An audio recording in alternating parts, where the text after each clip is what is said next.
Hello?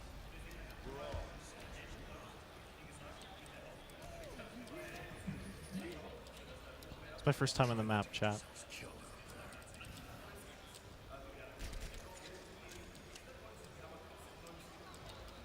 I'm going to very much explore spawn. Oh no, I can't change any of the binds in the test build.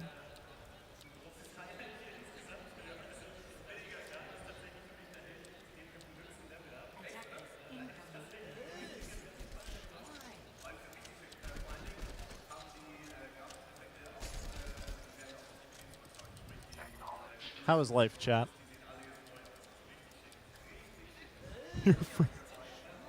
Dude, I was in Junkertown the whole time.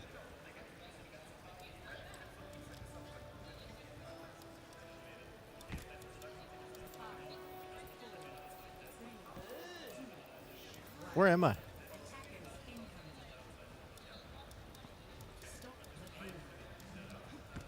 Okay, so the worst part about this is, like, I'm playing against a bunch of Gamescom people. I don't want to cyberbully them too hard, chat, so we're going to run around in circles and explore the map as best I can.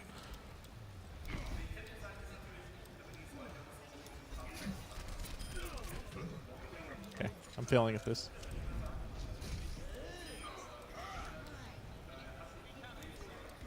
I tried to ignore everything about the map that I could of all the, like, live footage out there. What? Shit, all the binds have changed! I feel like I got trolled so hard. Cool.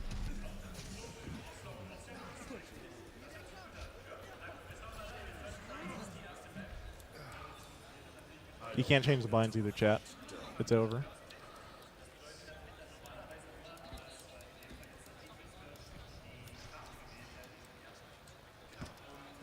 So give me a minute. I'm just going to explore the map. So this is the ending. That's the box. Scrapyard. Needle point. What a nice... They label it for us. Stairs.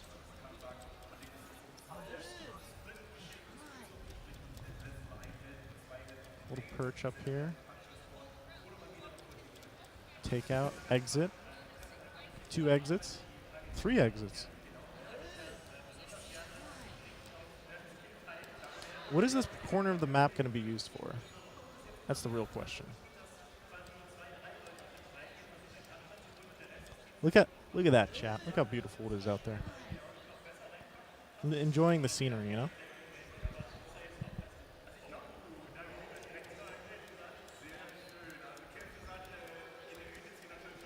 Seagulls is actually Borderlands. It actually reminds me a lot of it. I haven't been playing this most of the time, and these poor guys are still getting full health. I'm scared to hit buttons because I don't know if all the abilities are the same as at home.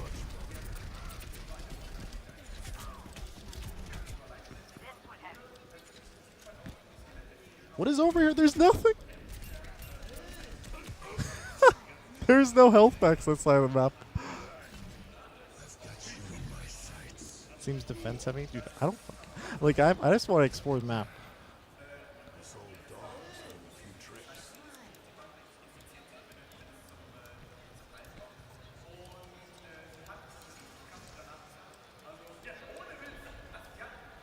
Can I make that jump? Well, I could if I could actually remember the default key binds, but I think you actually make that speed boost.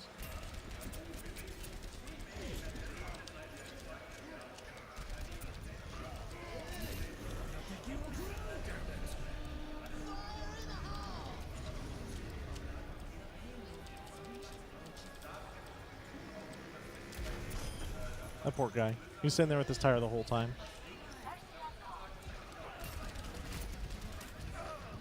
Whoa. Okay then.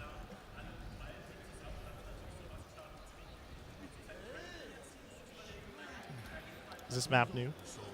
It is indeed new.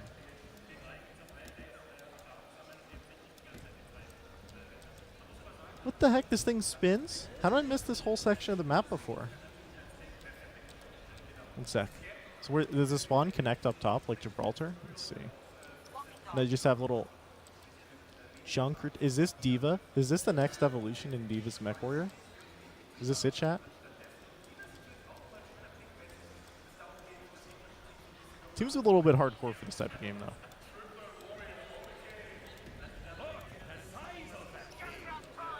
Is this the staircase that goes up top? Is this the only entrance? I want to get on the platform.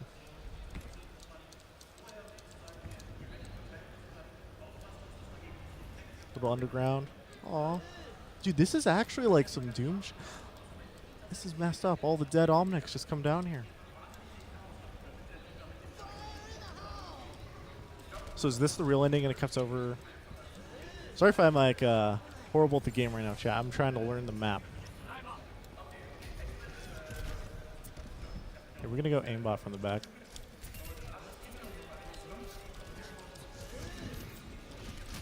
Holy shit, that guy air shot me.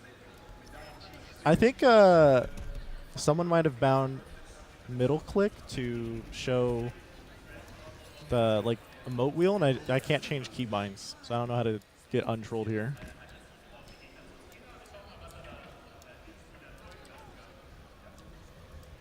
He made it up top. What the heck? How'd he get up there? Okay, left. Does it go over here? Oh, this is just the old spawn point. So this is the old spawn point. Okay, so there's one mega health pack here. This is where it opens up right here, the staircase. This must be able to get on the platform from right here, right? Yeah, that makes sense. So this is the whole upper flank. This is cool. This map has a lot of cool flanks. The funny part about this map so far is it feels like there's a lot of small choke points with like huge open areas next to it. So it actually feels like it's a good Junkrat map like all the time.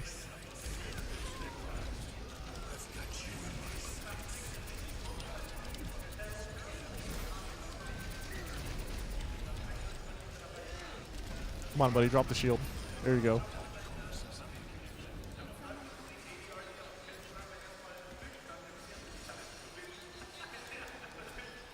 Time to reset up top. This is the only path I know to get up top. There's got to be a faster one, though, somewhere, right? Like, okay, so this one connects all the way to the last area. Where does this go? Is this the spawn? Nice couch. So this is the spawn. How many exits out of the spawn are there for the last? What the heck? Junkrat, have you been holding out? He owns.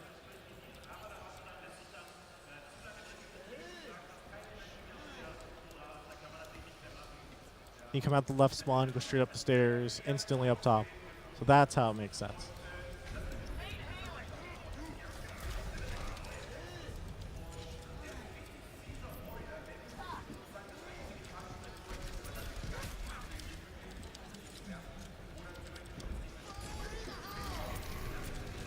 Am I going to get owned by Junkrat Tire?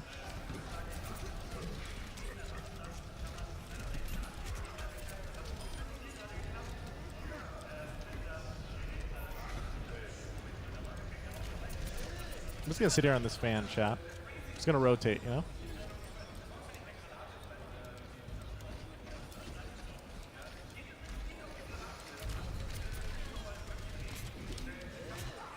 His name is Kappa.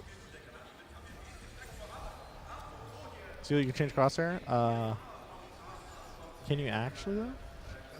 Okay, it looks like I actually can in this one. Okay, sweet. Because we're on a test build, a lot of this stuff is locked down. I can't change keybinds, can't change a lot of stuff, but I can change some things.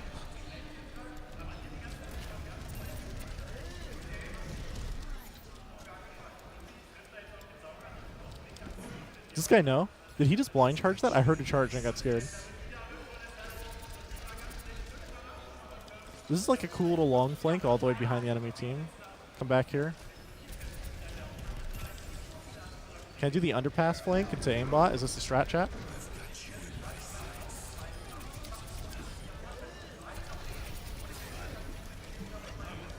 I feel like Soldier's the best character to learn your map because you have sprint, you just walk around. But this is a spawn. So this is that old forward spawn. There's a staircase here. There's the lower flank. Wait, where was the lower flank? I thought there was a lower flank. Maybe it was behind me.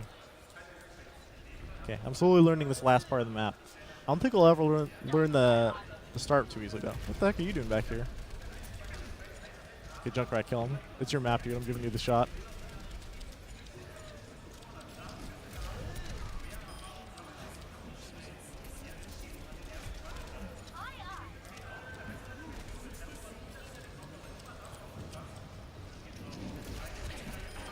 Poor guy. Poor guy, chat. Ocean Bird. That's a good name.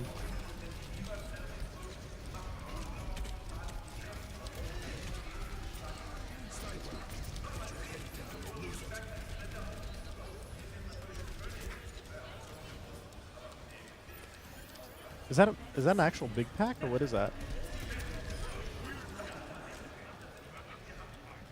I think it's going too fast. I think it's a little pack, right? Little pack. All right. So yeah, little pack. Got the big pack over there lower. I can connect up top here with a little rotating fan thing.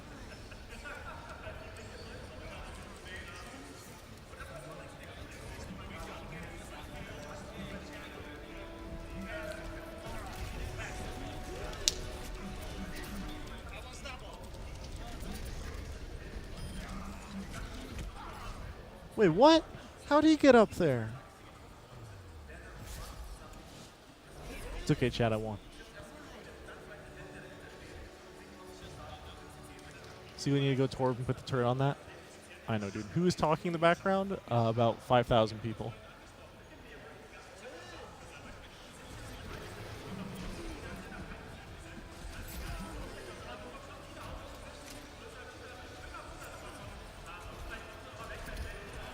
Poor Hanzo, man.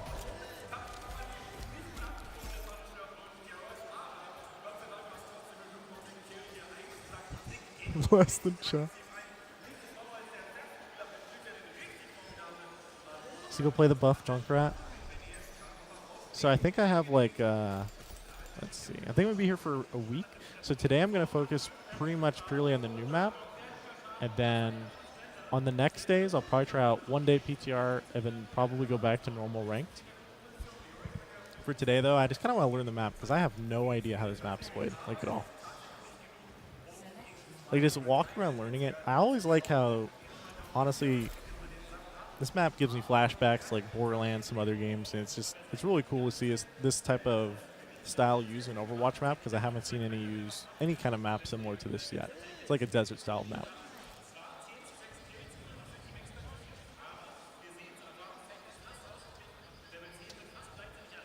See what happened to you? We need answers. Don't worry about it. You'll get your answers soon enough. Route 66, kind of, yeah, but this is more indoors than Route 66 is. This is literally my first time playing it, though, so let me see. So far, it feels like the only outside part is like these two sections. I don't know.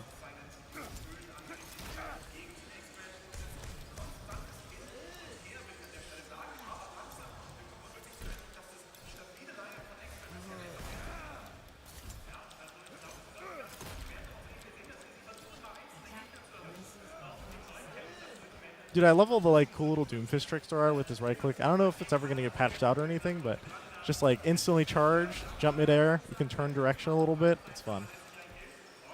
Man, I really hope this upper door actually opens.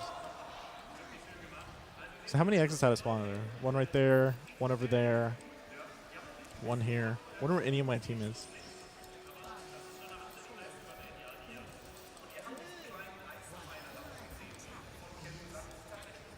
So did you rip out your Dragon Blade in public?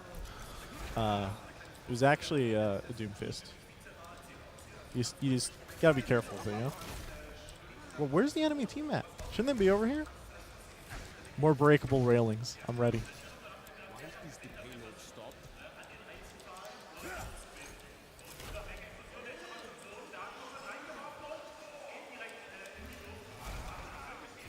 I feel like I'm all alone in this game now, chat, and everyone is. There might be swapping out players. I'm like, no one's chosen a hero.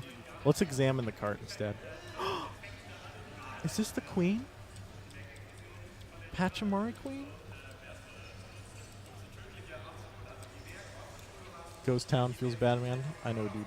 I know.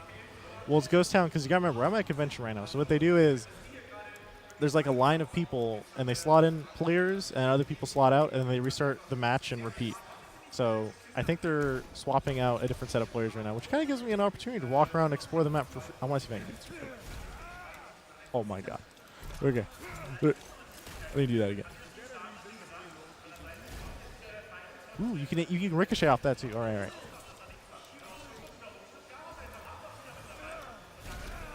Crap.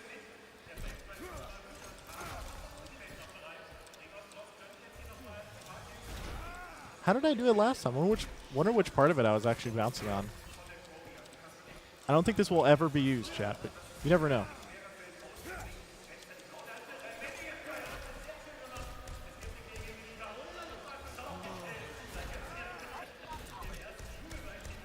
Wait, someone's at their PC.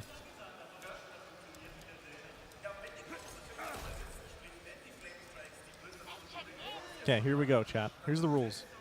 No omnics. That's messed up, chat. Pay your share, finders keepers, settle your own scores. Troublemakers will be exiled. Shoot on sight. Man, who's the queen? You know?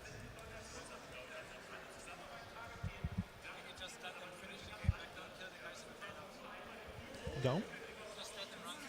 All right.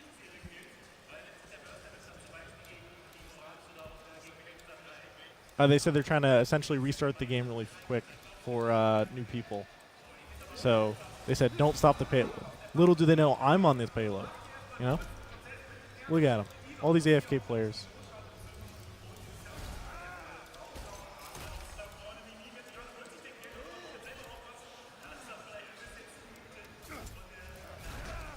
Whoa, can I actually make it up on that with Doomfist? Let's see. I can do it off the payload for sure. If I do it from right here? Yeah, there we go. You just need to get just a little bit of height, like halfway up the ramp, and then you can uppercut combo straight up here. This is honestly a huge map for payload. I think it just feels bigger than Route 66 because Route 66 feels more open, and this is newer to me.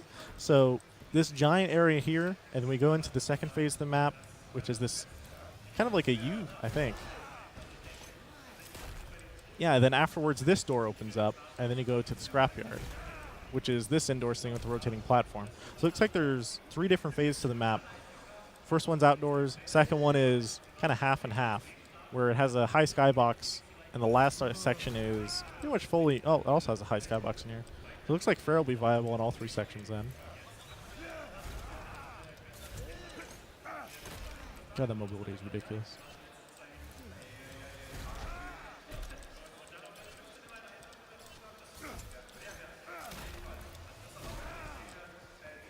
You can really cut across top. It looks like there's some really good high ground shortcuts to cut through this map really quickly.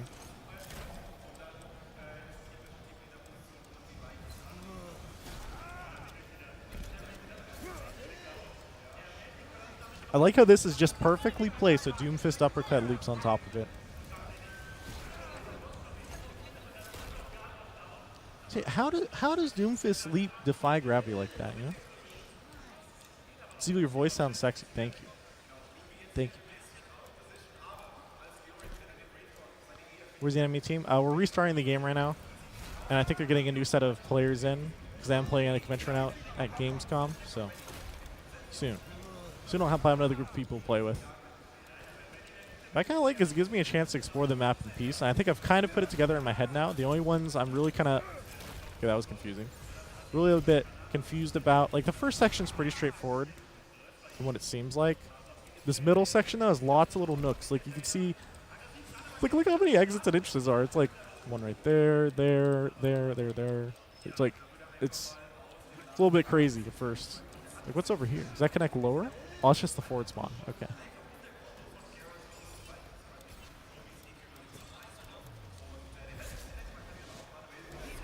That was an easy win. Let's be real. The callouts are going to suck. I don't know how anyone makes callouts for this map. It's going to be really complex.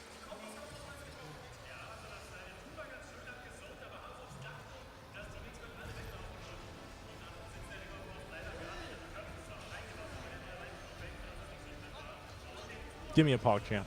Give me one.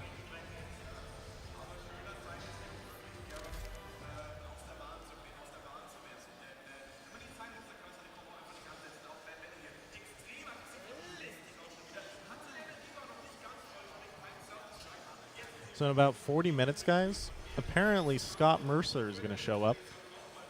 And I get to talk to him. about anything Overwatch related.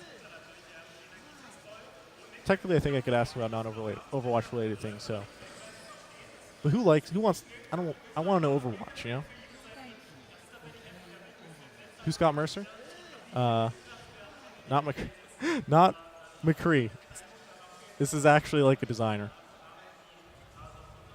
So think about like gameplay things, chat.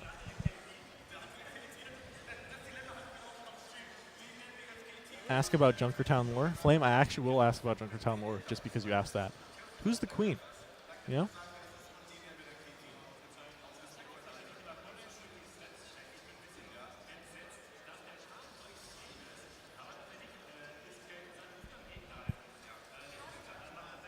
I'm waiting for them to give me the go-ahead.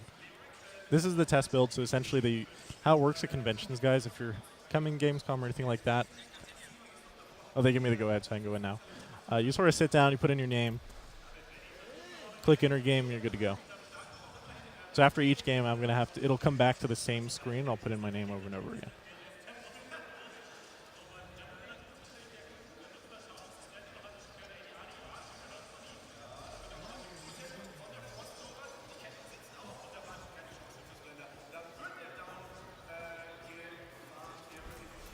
Defense.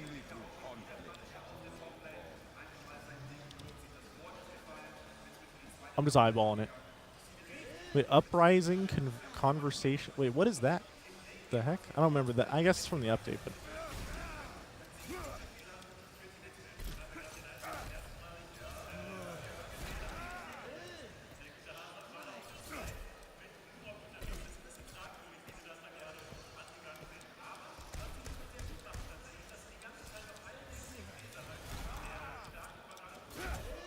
So it looks like you can't sit on any of these rooftops except maybe this one, I want to say. Let's see.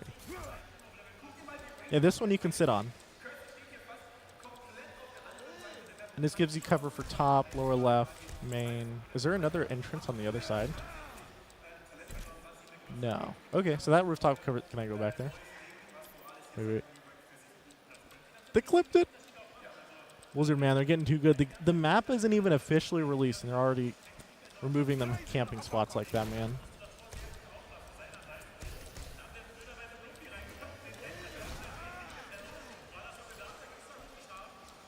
Okay, so one big pack here. Looks like there's this little flank back here with the staircase that comes up top and wraps around. So if I'm offense, if you come out this door and immediately push right, you can pretty easily go over there. Oh man, strats on this map can be so ridiculous because there's so many different callouts. Like, okay, if you're in ranked, how do you call out between all of these different buildings? You're just like, oh, they're in the back left, middle, upper floor, you know?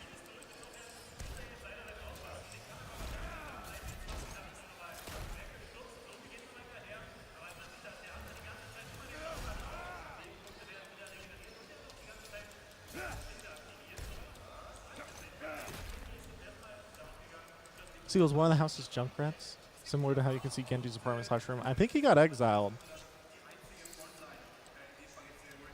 According to the lore, man, he got exiled. Let me go look. Because there's a thing over here off to the side. Because this is Junkertown. So this is the entrance to Junkertown. You get over to here. Let's look at this.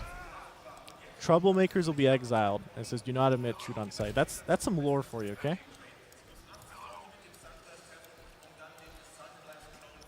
D.Va is definitely the queen. Are we having a waifu battle?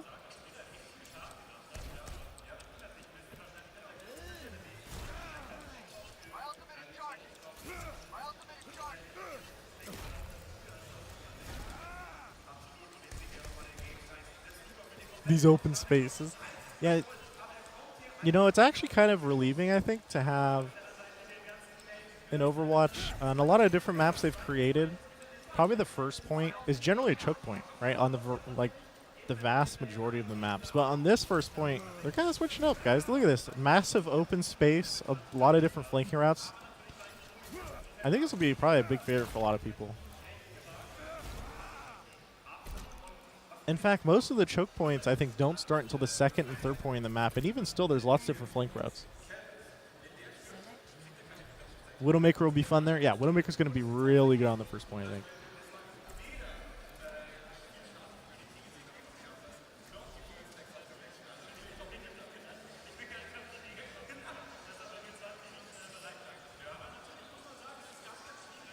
Seagull Deathmatch, or Seagull, this reminds me of Borderlands. Yeah, it actually has a lot of similarities in art style to that type of thing. It's actually really cool. Reminds me of TF2 maps. Same with me, man. Really big throwback for me.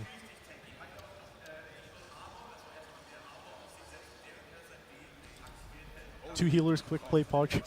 Holy shit, dude, you're right. I didn't think about it. My team's ready.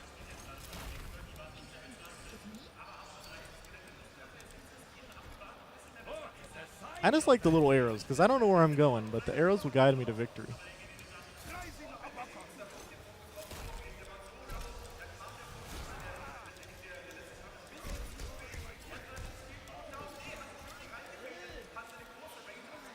Look, I don't know what the enemy team comp is, but I have faith in my team's comp.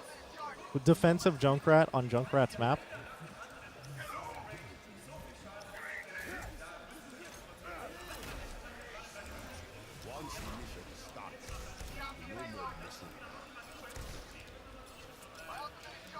So it looks like if you hold over here, the only defense entrance is main and top and far left.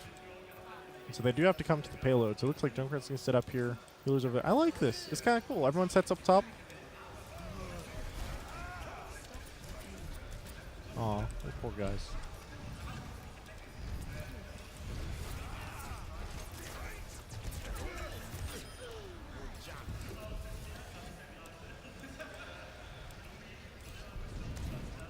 How do I shoot the Pharah as Doomfist, chat?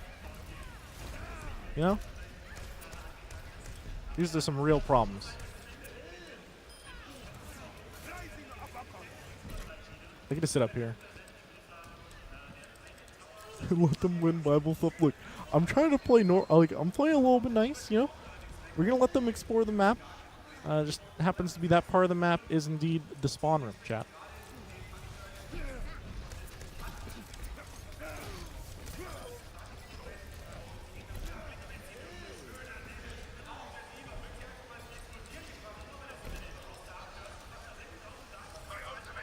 No mercy, let them spawn. Hey, it said no mercy in the little, was it intro video? It's not a short. It's something else. I forget the exact name for it.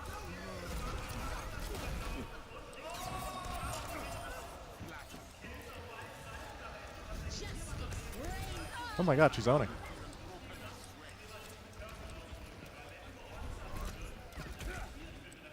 Dude, this guy's just right-clicking out of spawn. I like it. I like the strats. I feel like a dick. I'm just gonna hide right here. Oh, this is a cool hiding place. I can hide right here. Can they see me through top? Is he high-nooning in the spawn? Yes, he's high-nooning in the spawn. Oh, hey, Roadhog. Forgot that character existed until PTR.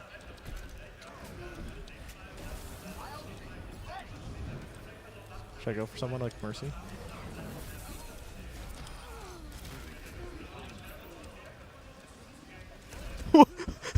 Why is there a crouching Lucio?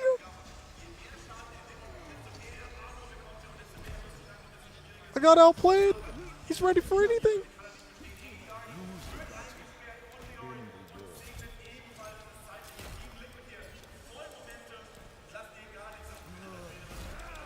Ooh, can you surf off this with the right click as Doomfist? I'm so curious now. Look, we're just gonna casually walk by. We go up the flank. We're gonna wave before we punch to the Widow, as long as I don't get spotted.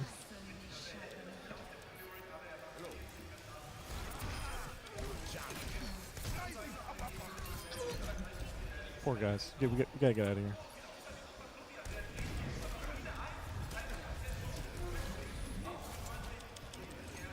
Oh no, my leap!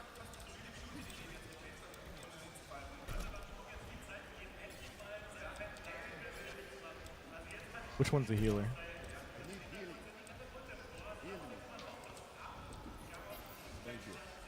Always thank your healers. Oh, I did not know.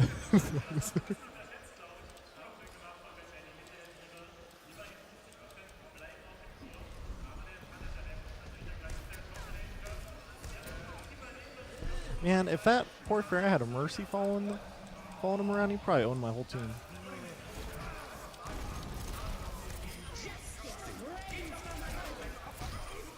He was just crouching and shooting the poor guy. Honestly, it's kind of cute. I want them to push it further in this so they can see more of the map. I should actually just come over here.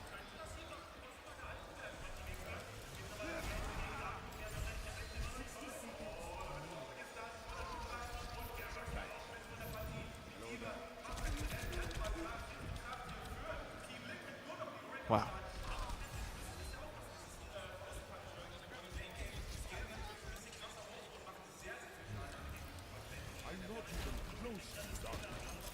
That's a wall.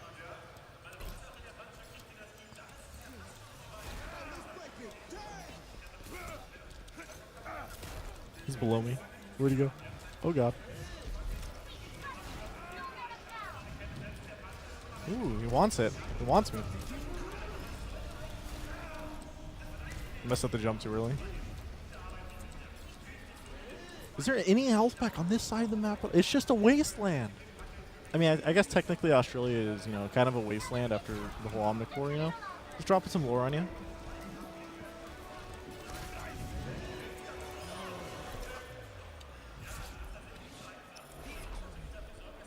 How you doing, Sue? I'm doing good, man.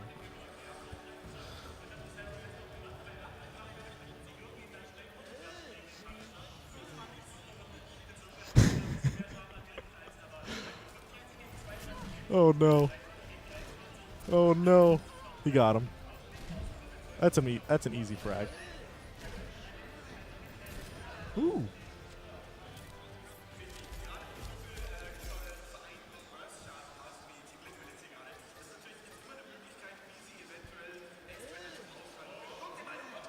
So there are health packs. Are there actually health packs on that side of the map, though? It's like in the middle of the open. I gotta figure it out. See, the best part about learning a new map early like this is like once I figure out where the health packs are, no one else knows where they are, and I just go sit near. Like you can bait people to them really easily.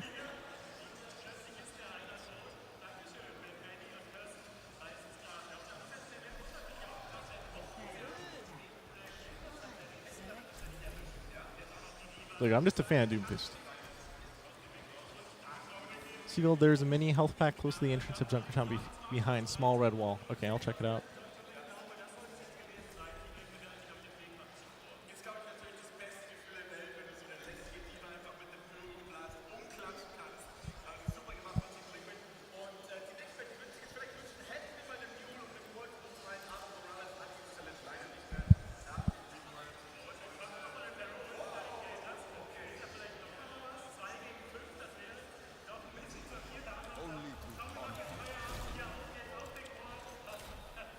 Honestly, I feel a little mean. See, what are they doing in the background? What's going on around you? Let's see. I mean, currently, the entire Blizzard section of Gamescom is pretty sick. So I'm in the Overwatch section, but there's like a ton of people walking around right now. Heroes of the Storm is on, kind of near the front of me. I see a Diablo over there. Hearthstone to my right. Let's see. Behind me is WoW. There's just too many Blizzard games, man.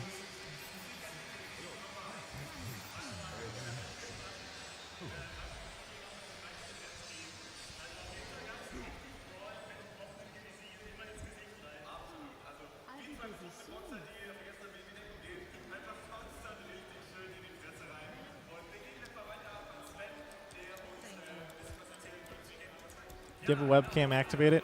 Well, because I usually don't stream with the webcam, I just didn't want a webcam on, so I disabled it. But Scott Mercer will be coming on later, and so when that happens, I'll probably turn on the webcam again. He just walks, no fear.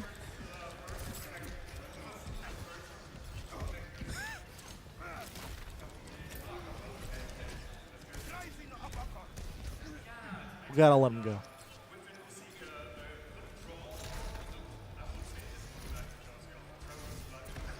Who's Scott Mercer? He's the principal designer of Overwatch.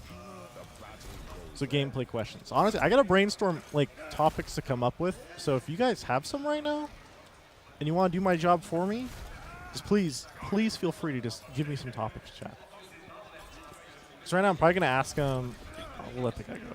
He's been too nice.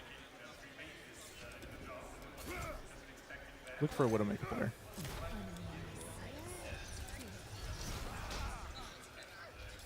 Oh, look at him. Poor guy.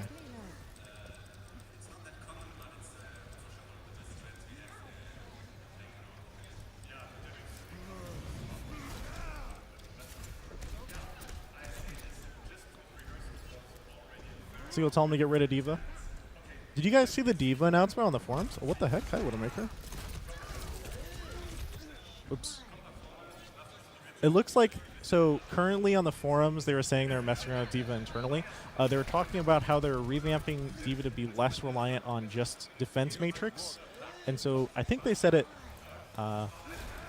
currently they nerfed defense matrix in half. So I think you only get 2 seconds of matrix down instead of 4. And then to compensate, she can shoot while boosting, and they also gave her missiles. So currently I'm thinking nukes, but I don't think that'd be balanced, but I kind of want nukes. So hopefully soon.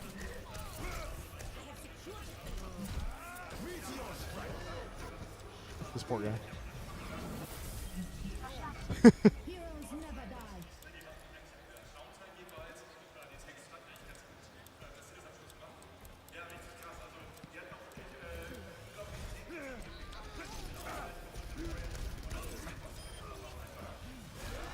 I'm just gonna go explore the flank. Let those guys go.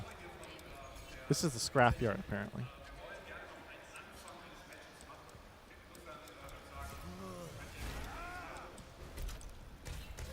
See, why do you hope for nukes?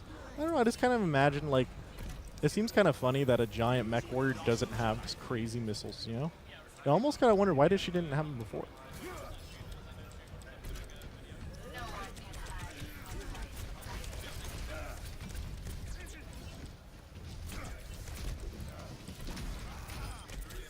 I'm more scared of Pilot D.Va right now than Big D.Va is Doomfist.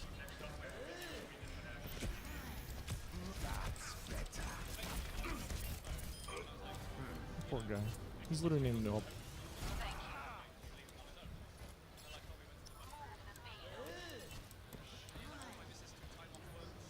I think to start, I'll just ask him probably about Junkertown's design, how they came up with the overall design of the map, like any challenges they had. They've told some cool stories in interviews before about maps they've had, or like how long they've been in development. Like apparently, I remember reading this really old original interview about Volskaya. Used to be a payload map where, you know, those giant, what are they? They're like these giant, what the, hi Hiding Mercy. Who else is here? I heard a footstep. Oh, it's him. It really used to be a payload map, is all I'm saying. And the payload was this giant structure that flowed through the map. You could actually sit in the payload and shoot out of it, but they could never make it work. So I wonder if they have any cool stories like that about Junkertown.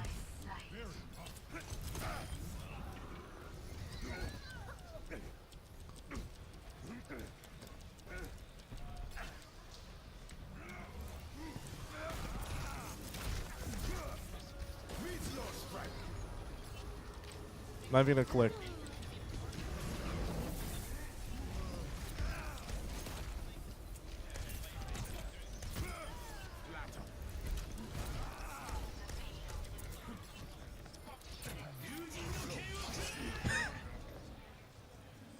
Ask him who the queen is. That's some good lore, chat.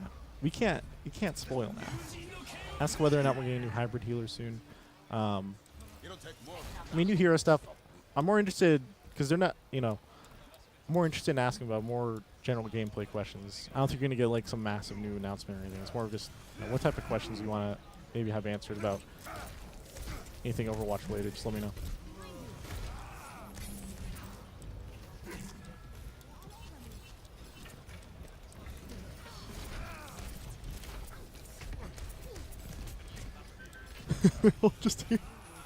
He just slides off everything.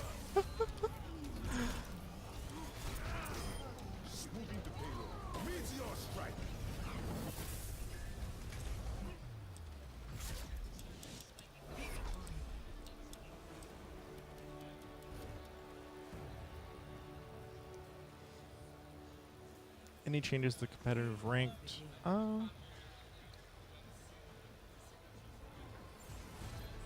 What spectator features are they working on? We'll go one topic at a time. So I think because we're going to talk about Junkertown, I guess talk about, like, do they have any cool stories about creating Junkertown? How long were they working on it? Things like that. Asking about the Roadhog uproar from the community. I mean, there's all sorts of balance questions like that, but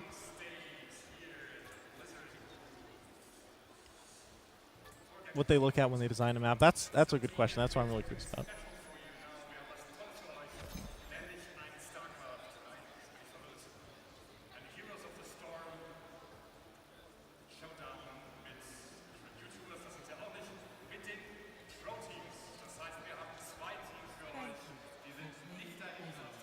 What the heck?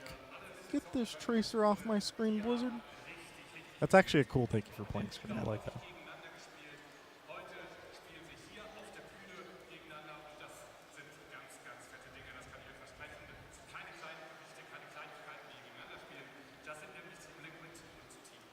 Seagull, what are your thoughts on World Cup? Dude, Team USA is owning. Both the the UK is also owning. I'm really happy both those teams are playing so well right now. I'm so proud of how Team USA is playing. Really happy about that. Honestly, if you guys are not watching World Cup, you should definitely be keeping an eye on it.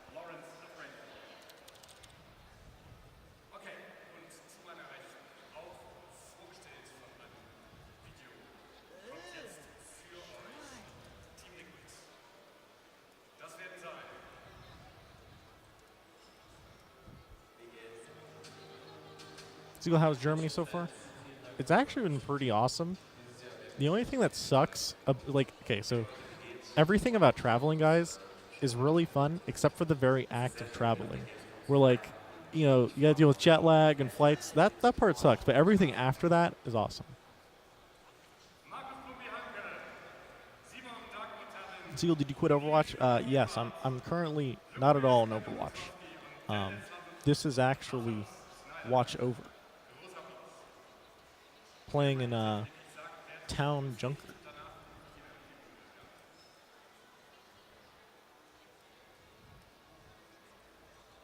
So you're going to start streaming regularly now? Pretty soon again, yeah. We'll see how it works out with Overwatch League stuff, but soon.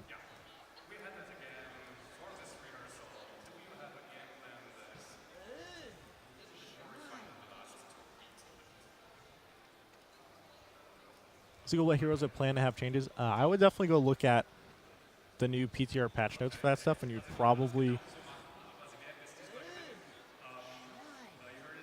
Sorry, just a sec. Waiting to see if I can start yet. But no one's telling me. I'm scared to click enter.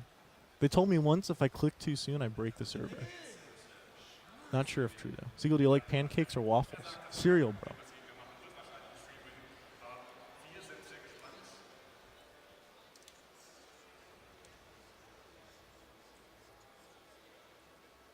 Do it. Okay, we're doing it, Jim.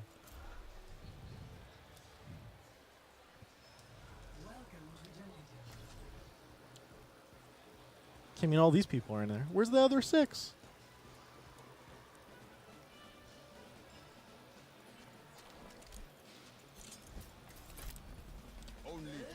Oh, God. The default sensitivity, man. Back to relatively normal.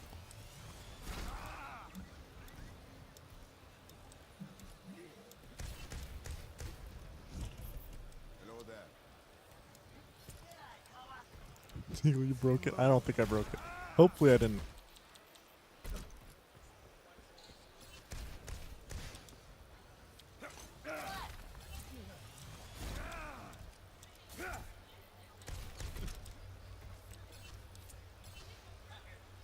So here's my question. If Junkrat wants to blow up Junkertown, why does he attach all of his money to it?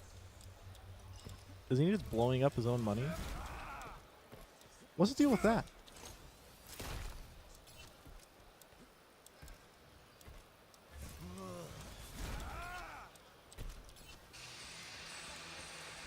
Debate.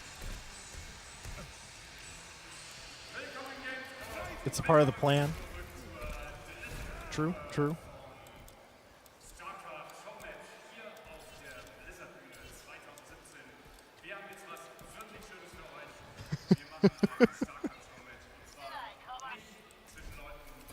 music.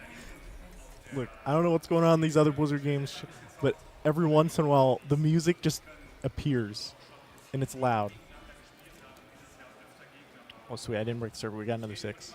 Seals, you not watch the video? I did, but I was super jet lagged, so I forgot the money part of it as much as... I mean, he got spotted in the end.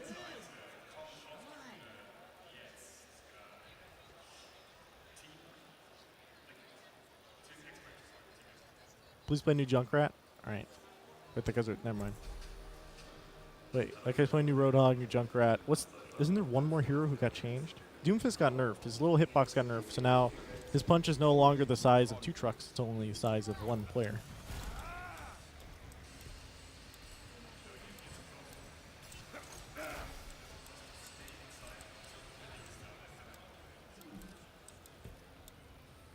Orisa?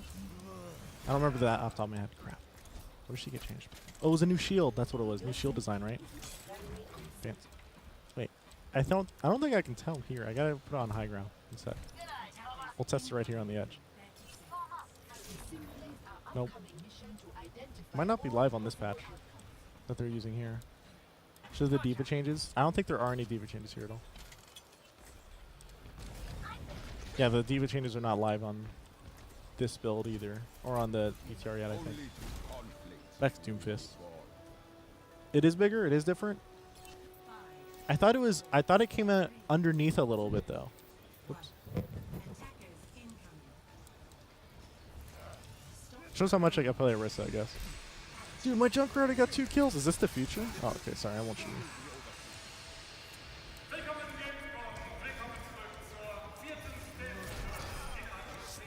Go punch the Mei. Warning, no fuel. That's a long time without fuel.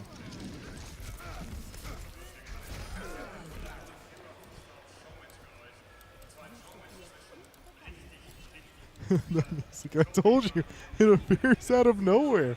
This is the danger of streaming at a convention. You don't know what's going to happen in the background. And it's not even really fully open yet. Tomorrow it's going to be so much louder. It's going to be crazy.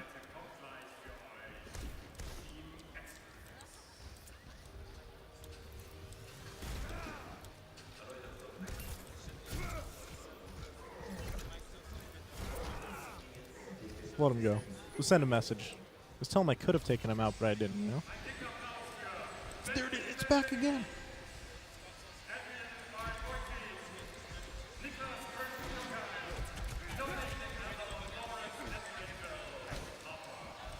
We'll camp right here. This is the camp spot.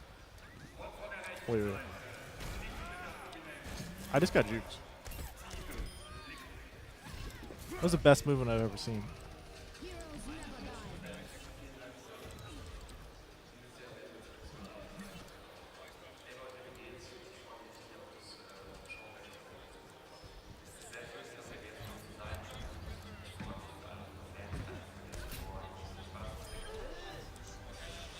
Yeah, I'm trying to let him out of spawn, you know?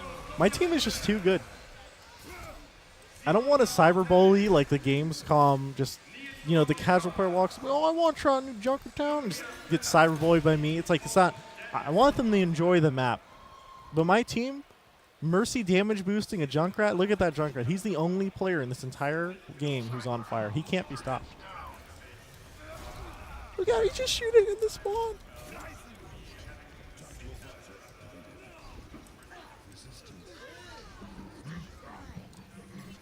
So after this game, Scott will be coming on. I'll ask him a lot about Junkertown. I want to know their map design for this, if they're encountering any challenges, or what's their core design on this map compared to others, stuff like that.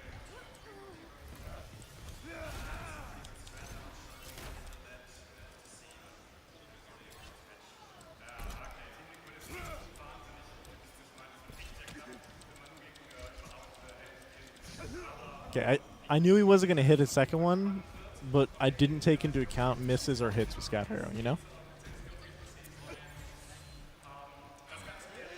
Ask about their core hero balancing philosophies. Okay. That's a hard-hitting question. I'll try it.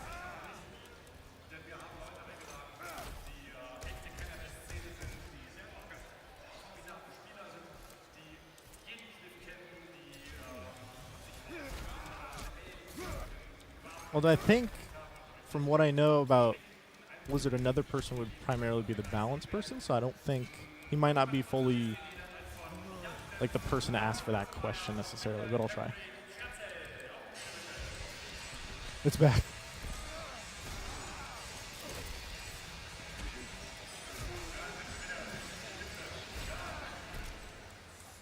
See, isn't there a mega pack over here? Yeah, there it is. Right, it's underneath in the garage.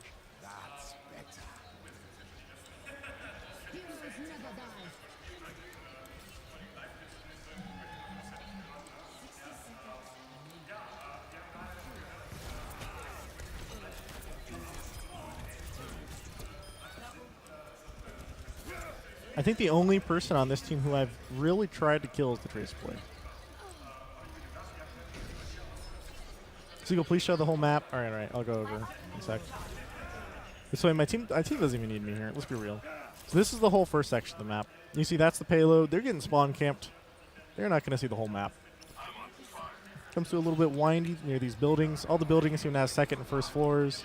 Then it comes over here. There's this wide open area to the left, and I think there's one pack right here behind this wall. Then you go and enter Junkertown. There's lots of vertical entrances to Junkertown. Come right here, and the payload has to go in this like little U shape, so it comes right through the street. I'm going to cut a little shortcut here if I remember right. I did not remember right. And I bet I can punch through that dragon. All the way over here. So it's like a little bit of a U shape. This is the second checkpoint of the map. And has high ground and all these little nooks and crannies all around it. And then in the third section is more of a choke point, I think, than the other areas. See, that's the longest choke ever. That is not a choke point.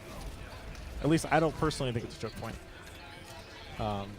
Like in the second area, I think there's enough high ground and enough area to move around on all the side flanks that it's not really a big choke point. We'll have to see how it plays out in real gameplay as I play the map more. But I think there's not that many like hard chokes on this map outside of like the indoor flanks necessarily.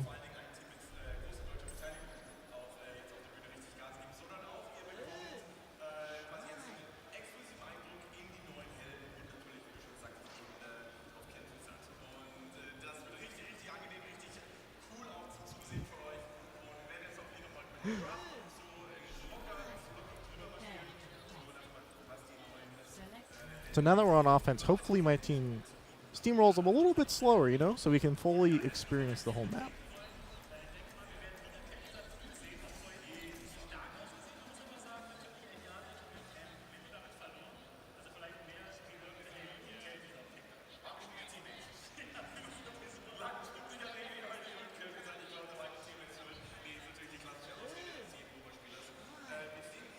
This used to be a Genji stream.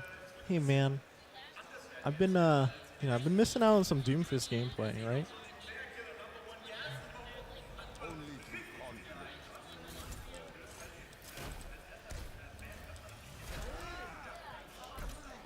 You can really do some turns in midair with Doomfist.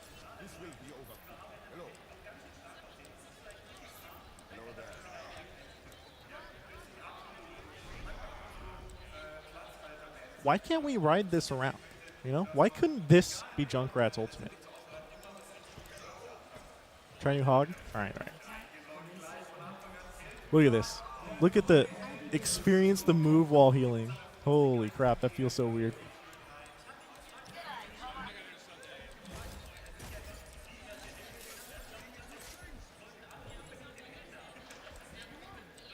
So let's role play, you know? Roadhog chat.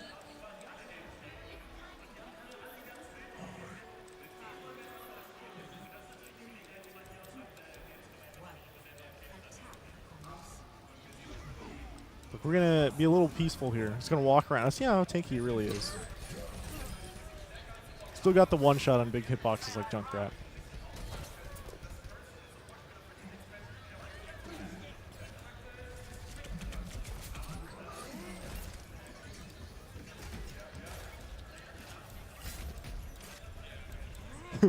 He says he's peaceful immediately. I'm sorry, dude. Wait, can I tank her? How long can I tank her for? Come here. Don't worry about it. Don't worry about it. That damage reduction, no. Oh, it's beautiful. He's thicker than ever. Heroes never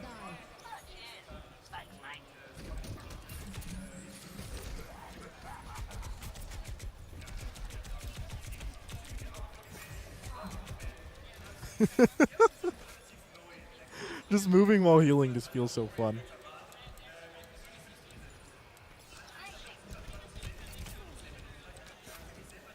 Just waddling away.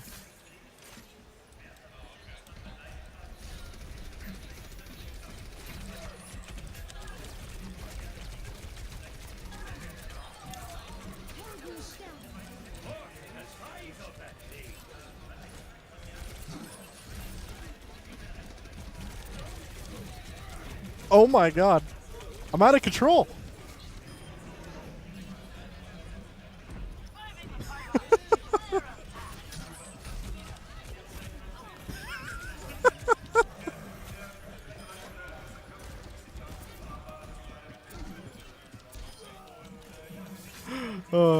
Holy crap. You feed ult all day? I know. I'm feeding ult to my supports, and by supports, I mean me. I'm a support flanking Roadhog. I can take a tire now, can I? Is this? He doesn't. I don't even think he realized I was an enemy.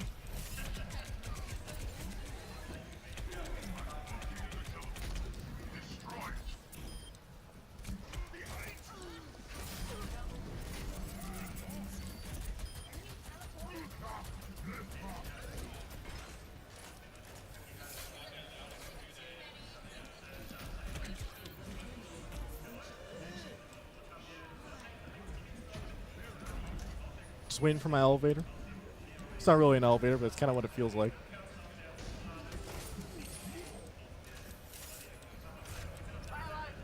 I like this whole upper area. It's cool.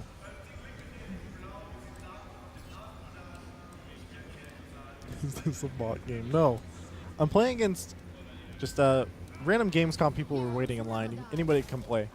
So I'm trying to go easy, you know. Not be too mean. I'm just kind of wandering around. Spam my heal button.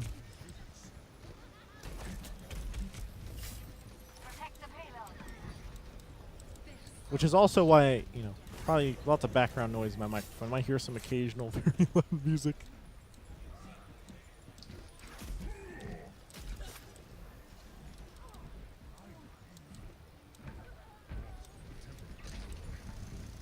It's a Bastion. Can I take a Bastion? Let's see. You actually kind of can. The damage reduction is going to have some little fun games with it, honestly. Well, get out of Sentry form. Just set up again right there, dude. Poor guy doesn't know charge shots.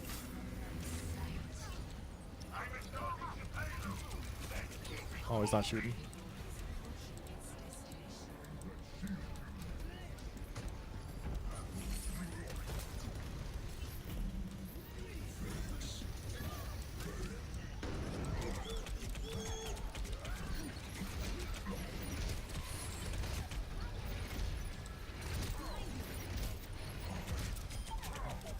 Poor guy.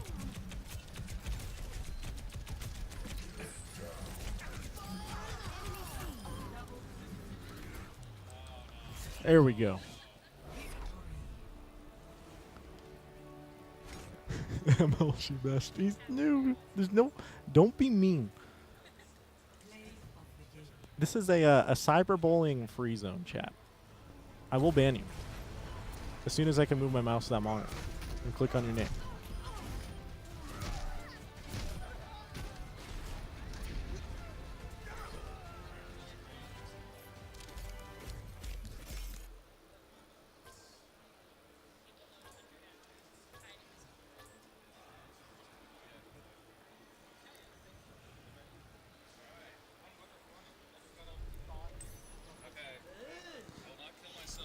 Hey, you made it. All right, chat. Got Scott Merchant next to us, principal designer of Overwatch.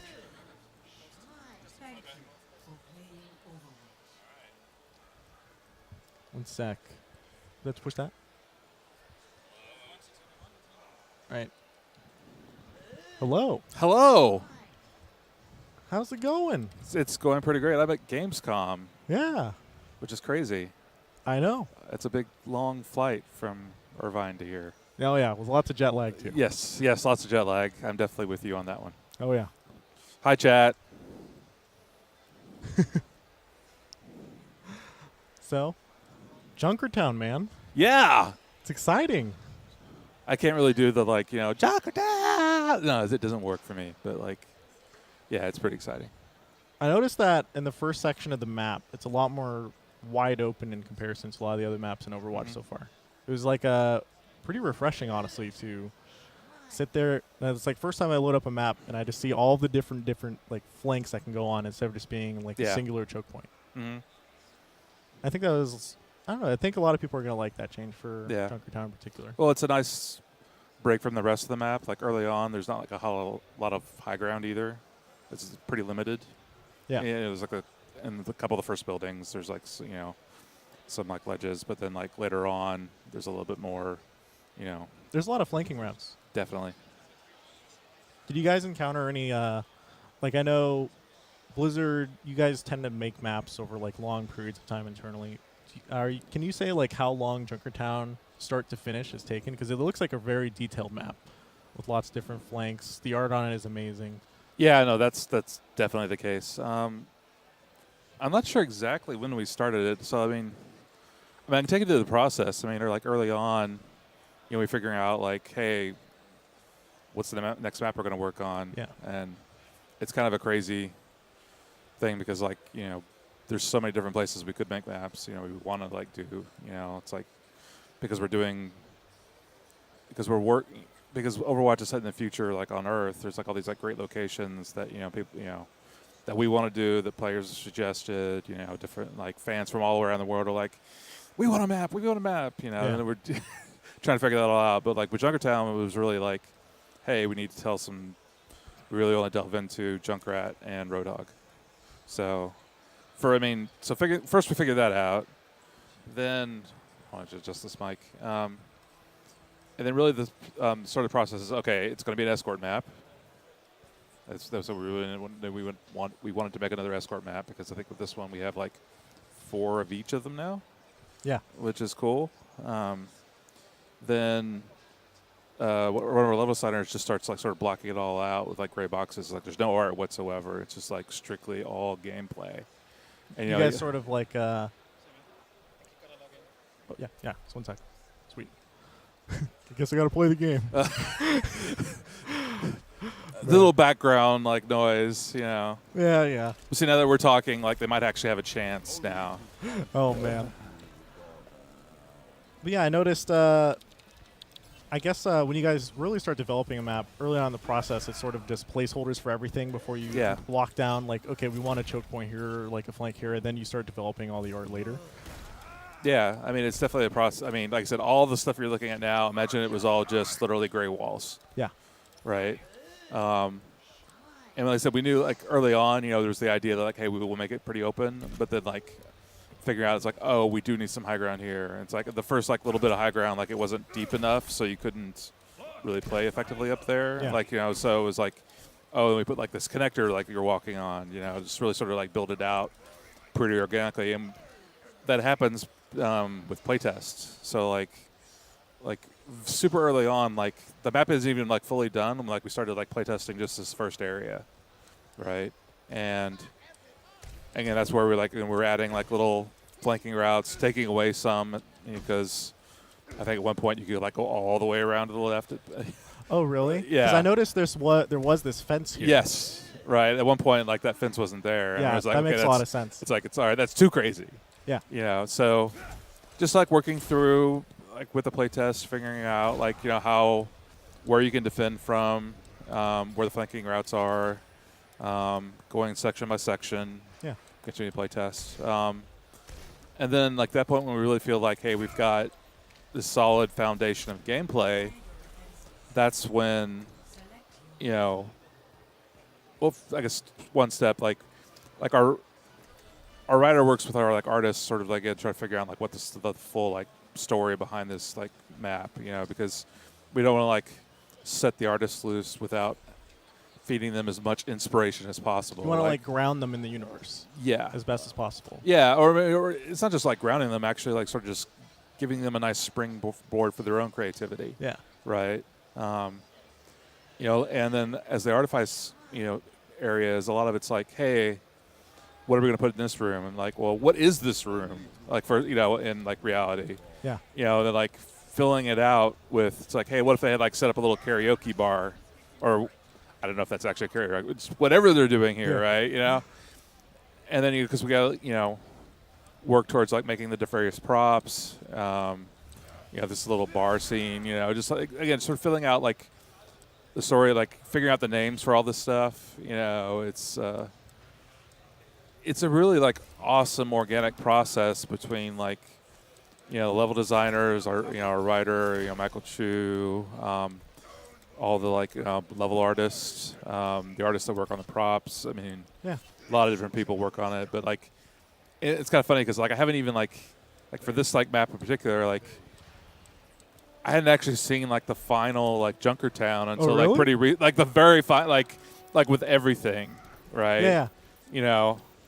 Because stuff comes like, because to be honest, like we were already like play testing other other maps, so yeah, the results really speak for themselves. They did an awesome job with it. I think a lot of people are going to.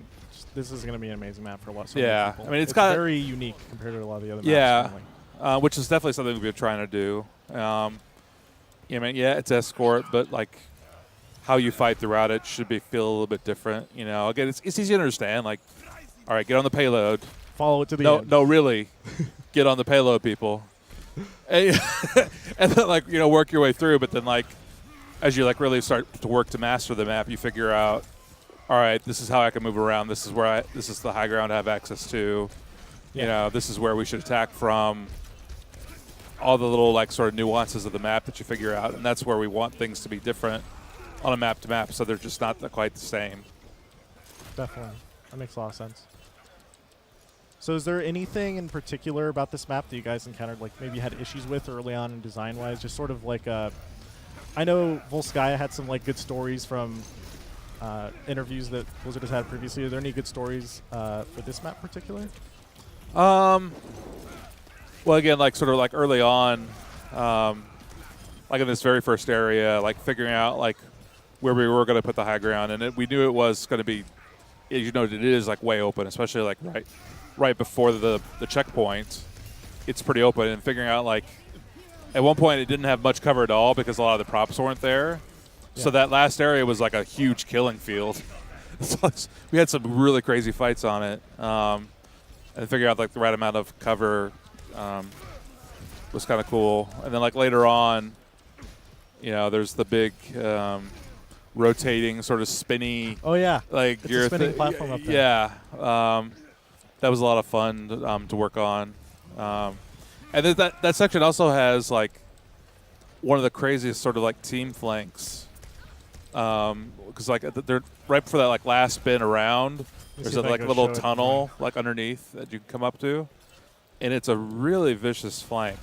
And like I said, we had a lot of like really good, team fights during play tests. I did notice that this entire bend, there's essentially you have the rotating platform up here. The payload follows a U shape all the way to the end. But and then here's there's the this. underpass. It's like an underpass that cuts Yeah. across, and there's this sort of backway flank as well through the outside. Yeah. As well as that goes up top with the little rotating platform. So yeah, there's gonna be a lot of crazy team fights. That And yeah, I mean, all those paths are large enough that you could actually have good-sized fights in it. Not just one-on-ones, but actually like fit a couple tanks through there. And like a Reinhardt shield, not Yeah. just a one player. Yeah. yeah.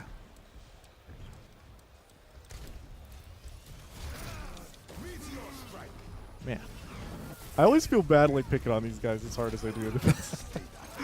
But Yeah. so I do have a question. Uh-huh. this is from chat earlier. So Okay. people were asking about like core balance philosophies of Overwatch. Sure. I guess is there any particular like balancing philosophies that I know Jeff did a very very long post at one point on the forums about Right. it, which was super in depth.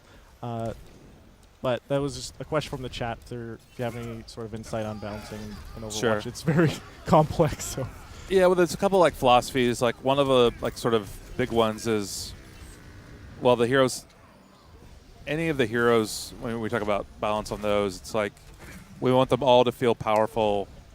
You know, maybe not necessarily all the time, but they all like have their niche where like, as a player, you feel like, hey, I can make a big impact.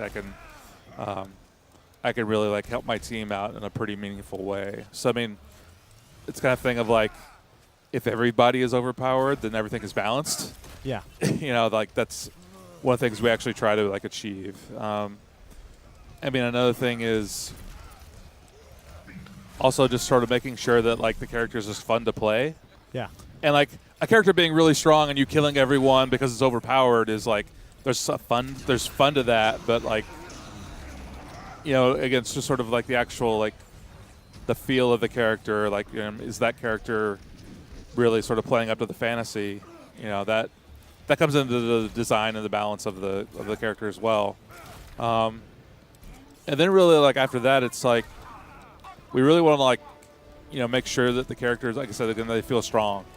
You know, yeah. and that's something where I It feel can like, become like really easy during balancing just to like nerf and then. You can- well, I mean, because like they're getting played. You know, I think that's something where, you know, we learned a little bit from like Orisa. yeah, You know, where it was like I don't think she quite hit the like power mark that we really wanted. You know, with her, you know, people were like looking at her like going, "Oh, the head was too big." You know, Oh, yeah. and, like you're I you know, remember there's like various like things. I think once you actually start playing, you know, these heroes and like, you know, especially new heroes and, you know, in a competitive setting, you start to see a lot of like what really comes out. And yeah, there's going to be some, you know, there's Orisa changes coming as well, I think, in the next Yeah, I patch. think her shield becomes a bit bigger. Yeah, I think it's- her shots are slightly faster, something Yeah, like that. Yeah. Exactly. Speaking of buffs, Junkrat, man, you excited? He's really good now. He's really good. That was crazy. The first time we had a play test where Jeff Goodman, who's our like sort of like lead hero designer, sits right next to me. He was like, "All right, we're putting this like I'm putting up a play test. I put in a bunch of crazy stuff." And we're like, "Okay," like, and he like gives a list of one of the things, and one of them was basically it's like, "Hey, you can double mine." And I was like, "Oh boy." Oh, yeah. And Jeff's also a very good Junkrat player. So it was just like this crazy, crazy play test where like both sides had a Junkrat. There was just explosion everywhere. And I was like, okay, forgetting numbers for a second and like how much like damage it does, it's like, again, it captures the essence of Junkrat, which is Blowing the more things up. explosions, the better, Yeah, right? definitely. You know, so that's really sort of like one of the big things, you know. Again, sort of getting to like balance or whatever. It's like figuring out fun definitely is a big part of it, right? What's, you know, being true to the character. You know, I think we can, it's very easy for us to potentially like balance the character in a way that takes away from its identity and like, you know, how players perceive it. So, On a personal level, I felt that a lot with D.Va. From how she was first implemented in beta to now, she became a lot more reliant on just defense matrix instead of the Yeah. overall character. she definitely came in much more of like a team-focused, defensive, you know, Yeah. stopping a lot of, you know, offense. And then Jeff Goodman did post about that on the forums. Yes, he recently as did. So I could talk about it. It's Yeah. great. Yeah. So now, yeah, he's basically you're not going to be able to use the defense field as much. It like depletes it, like sort of. It depletes twice as fast, which means you can use it half as much. Yeah. Math, folks. And we have this completely new ability called micro missiles, which is actually pretty cool. And that, so again, like. It gets sent back to this thing. It's like we built a mech and we didn't put rockets on it. That feels wrong, That's folks. what I was saying. You know, It it's really like, is kind of funny. you know, it's like, okay, let's, you know, because we were like saying, it's like, hey, if we are going to like nerf, you know, defense field, like what we were going to do, we didn't want to just go back and say, like, let's make the primary guns bigger. Like we really felt like we had an opportunity to add another ability that make D.Va cooler. Yeah. And I think once people see it on PTR soon, you really see it's added a lot to her. We'll see in terms of like balance. Like, is she maybe a little bit too offensive now? Yeah. We'll see. I mean, I'm sure with like big changes like that, there's going to be like a pretty lengthy tweaking process where you go, oh, maybe this is a little bit too powerful. Like, Yeah, but I tell you, when like you fire the missiles, it feels awesome. Like Yeah. she can fly, and like fire, like she can turn on the missiles and they start launching, and she can fly while doing it. You know, it's just it feels great. it probably feels a lot smoother to play too, because when I first started playing D.Va, I felt like it was strange that I could fly at somebody, but I couldn't shoot at the same time. But I just kind of got used to Right. it. But now that's different too on PTR. So Yeah.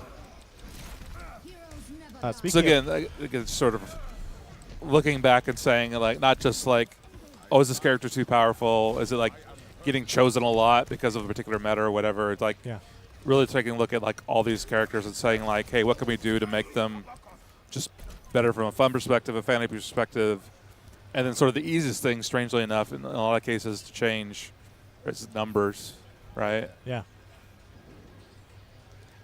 So there's another question from chat about Sure. I guess the hero release cycle of Overwatch. Mhm. I guess can you guys talk or could you talk a little bit about I guess heroes typically came out, I want to say probably about 3 to 4 times a year. Yeah. Is there any plans on increasing that, or is it sort of just a creativity thing where you're like, well, this is a great idea, let's put it in, and you don't really follow a set schedule? Certainly we want like some kind of regular cadence. Like I think if it Yeah. felt like if the next hero came out next month, but then there was a 5-month wait for the hero after that, that'd feel a little bit awkward. So there's still a little bit of trying to like, we do that with a lot of things. It's like maps come out every so often. Again, not quite completely regular, but like close to it, like sort of pace. Yeah. Heroes we're pretty happy with the pace right now. That might change in the future. We'll see. I mean, certainly it's not an issue of like running out of ideas. Oh, yeah. We've got plenty, and we know there's things like we've listened to a lot of feedback in terms of like players saying it's like, hey, like Overwatch could really use another healer. There's stuff like Oh, yeah. that. It could. It could. So we'll see. Speaking of healers, honestly, I'm pretty excited to see one sec. The new type of healer meta, I guess, once the new PTR changes go in, because I really do feel like currently Ana and Pro Play at least gets a little bit underused for Zenyatta because of how powerful Defense Matrix was. It was just Sure. hard to heal your teammates. And You're back. Let's see. That's the other one though. Mercy and Junkrat. I'm excited to see the duo come back. I mean, you got the classic Mercy Pharah, but Yeah. Mercy Junkrat Also favorite. pretty good. Yeah. Especially because with the double mine, he's a little bit more airborne than he used to be. Oh, that's an understatement, man.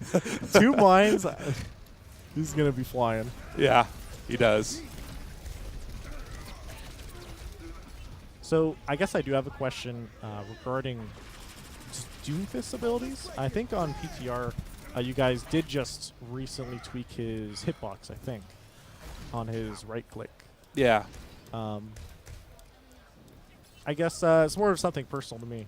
I found that Doomfist is like a strange character where it feels like I play pretty defensive for the most part, and I sort of just play off of punch cooldowns, where I just punch in, I burst everything, and I uppercut and leap back. Yeah. I guess a lot of people, there's like a part of me that wants to say like one-shot mechanics like that almost feel kind of lame that it's on such a short cooldown, but yeah, I don't know. I'm just like, Sure, yeah. The one thing we definitely wanted to do with them is like at least specifically about the punch, you do hear it charging up. yeah, The one-shot part of it is only when like he pins you to a wall. yeah, So there is some like sort of counterplay in terms of like maneuvering around him. I think the more people play with him, the more they'll understand a lot of like the counters to him. in terms of like what can disrupt him, because like if he gets CC'd, he's kind of in really bad shape. Especially by Sombra. Yes, He's I just mean, a sitting duck. Hack totally messed. I mean, if you take away his abilities and leave him with a gun, like the gun's not amazing. Yeah. I mean, it's like It's something like to do in okay. between. Yeah. It's Exactly. like everything else. But like, you're playing against Orisa, like Halt can literally just like pull him out of a move, Yeah, then he's screwed. and then it's like he's locked in there for a little bit and then drops, and he's a pretty big character. I mean, that's one thing about like Doomfist. So like you can actually like if you can hold him down for He's like much easier to and- kill than Tracer, for example. definitely. Yeah. If you can hold him down at all for any length of time, you could pretty quickly focus him and take him out. Yeah. So, Junkrat Mine, Orisa, probably missing a bunch of others. Like again, knocking him back. Select Lucio Boop. Farrah Concussive Rocket. So I think there'll be some adjustment from the community as they learn how to actually sort of fight against him. Mm-hmm. And the way these things naturally sort of happen is the community figures out what to do with the character first, and then like later on, like the counters come afterwards. It's easier to do it than to counter it usually. Yeah. Yeah. Or at least to figure it out. Yeah, you that know? makes sense. For me, the probably the strangest part about fighting Doomfist wasn't necessarily getting one shot or playing around that. It was actually just how displaced you are all the time, because there's not many characters who move you around nearly as much as Doomfist does. Like every single ability, it either knocks you up or pushes you around, and it takes some time actually to get used to that in comparison Yeah. to other characters. Yeah. I mean, it's a similar kind of thing with Genji. Yeah. It's like it takes some time to understand like how Genji moves around, with the double jumps and everything else. Yeah, but in Doomfist's case, it's almost like I'm fighting a Lucio, like all the time in terms of like, Lucio, he boops you, knocks you around. Doomfist always is knocking you around with all of his abilities too. Yeah. That's what I found. Yeah. But I mean, something you mentioned like how you're playing around, the charge. Yeah. And then using the other ones to disengage. I think something we learned as we were playtesting ourselves is that like you can use all the abilities like at once and do like a lot of like crazy stuff, but it does leave you super vulnerable. It's sort of that, do you go all in with all your stuff? Yeah. Or do you actually hold something back in case you need to like get out? That's the cool thing about his ultimate, is that it allows you to go all in and then you're instantly in the air. Yeah. So it was really good synergy with that. Cool. I actually really enjoy his ultimate design, like a lot, because you get to like choose. You get to see, because currently it's not like people have really figured out, what's the best way to play Doomfist or anything. Yeah. And so in pro play, a lot of the time what we see is exactly what you said, is like they'll go all in with all the cooldowns, and then they'll use Orbital Strike just to get out. Sure.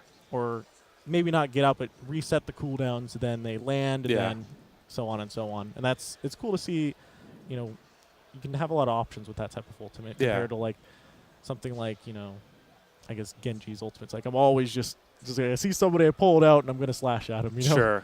Yeah. But with the Genji ult, it's like, all about like getting all those resets and the dashes and See if I can get another game. another game. You can get a game around here, I think. I think so. I think so. Think there's enough people? Yeah. Oh, no. Man. Tomorrow's going to be packed in here. Yeah. Definitely. I mean, today is kind of a chill day.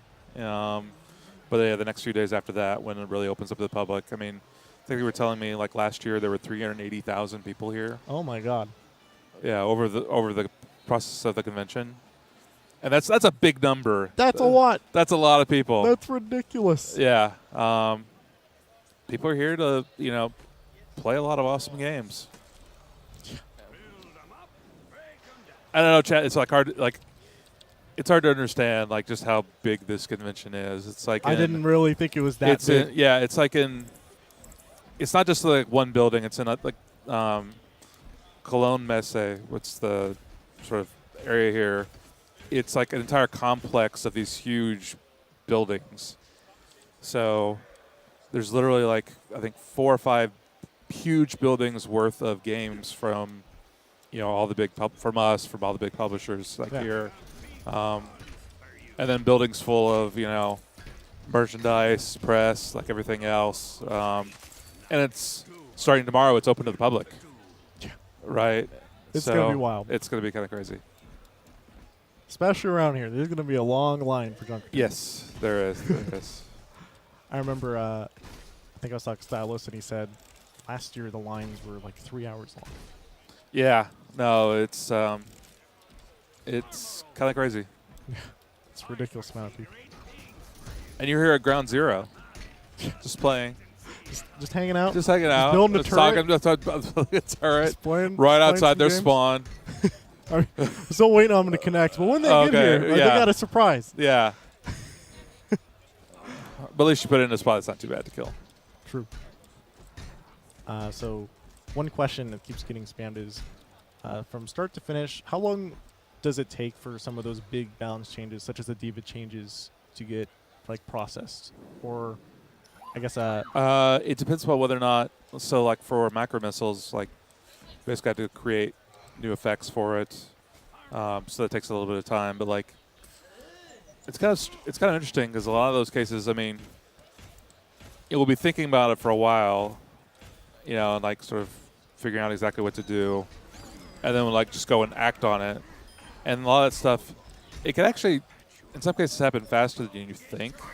You know, it's literally like, hey, let's try this. Let's do a bunch of play tests. And that could like sort of, we could figure out, yeah, we're going to do this, or is this a good direction, or is it something like, this isn't really going to work?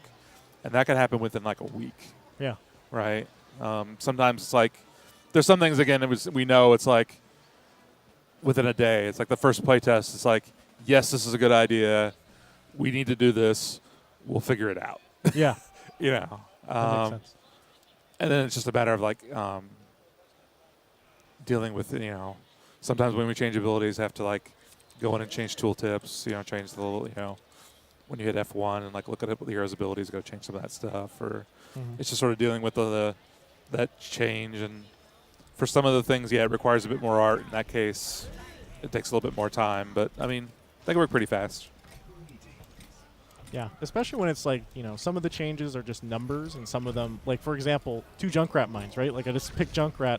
That's pretty easy to throw in and test and instantly push out because there's not like, you know, new effects or everything else has to be. Yeah, built, so. I mean, there's some testing to do because of, you know, the way the script changed to make that happen. You know, are there like some boundary cases? I mean, we definitely, you know, make sure that like, want to make sure that nothing really horrible goes wrong with it. You know, two mines doesn't turn into like infinite mines accidentally, or you know, due to a bug. Yeah, Nothing like that ever happens, folks. never. Never. So again, it's sort of cleaning up all the little things about, you know, those kinds of changes. Yeah. Speaking of balance changes, Yeah. you excited for Roadhog? Yes, actually. He's going to be sneaky strong, I think. He is much tankier now. He is much tankier now, and I think it's definitely one of those things where, like, oh, my goodness. You know, you put the changes down on paper, and they, you know, it's like you try to process them, and you're like, yeah, I mean, it's like, okay, he can move now while he's healing, and it's like, okay, you know, that's like 50% less It damage. feels really and like, weird to play at first. You're but like, this is wrong. but then it's like you actually use it, and you're like, I just lived through all that, Yeah. and like, Lord, if you actually like, and this is just him being him, but like, if you actually like have healing support, it just feels like he just lives through anything. That's Yeah. what it feels like at times.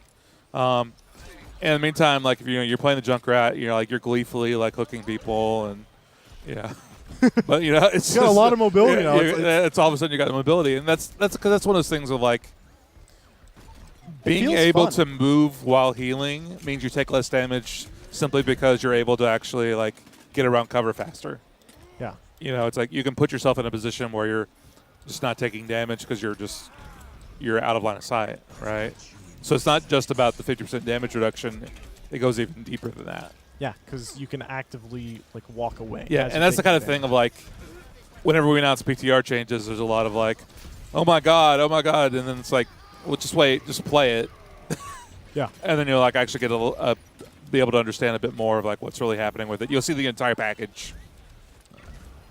I feel like Junkrat in particular has received some more of those than people think. Like a lot of people didn't really think, the Junkrat self-damage change would really be significant. But then as you play Junkrat, you're like, wow, I'm not really scared of that Winston anymore. I just sit and run at his face, or I can tire and not have to. That was worry one of about those killing changes where you myself. talk about like how long it takes to like play test something. It was like, hey, I'm gonna like try this, and like pretty much so everyone like designing the playtest was like, that just makes sense.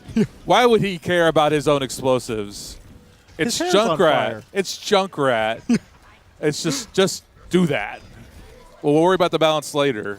This is just cool. Yeah. But yeah, like it has a lot of like really subtle effects. You can really get a whole lot, way more up in their face than you used to be able to. Just like that. Yeah, like that, folks. Just like that. Man, I'm running out of questions. You're good. Chat will supply. They'll supply. Chat will not let you down. Never. They'll never let me down. Here they come. Should Farah also not get hurt by her rockets? I mean, how often does Farah really get hit by her own rockets, though? I guess is the real question. But I mean, sometimes like a character will fly right into you, and you'll be like, oh, I guess that rocket, you're way closer than I expected you. Sometimes happens with D.Va, but not too much. So I guess Ooh. you're That was just dirty. flying around That was- everywhere. It really doesn't feel like it's just you always have a mine is how it feels like playing the new Yeah. Junkrat.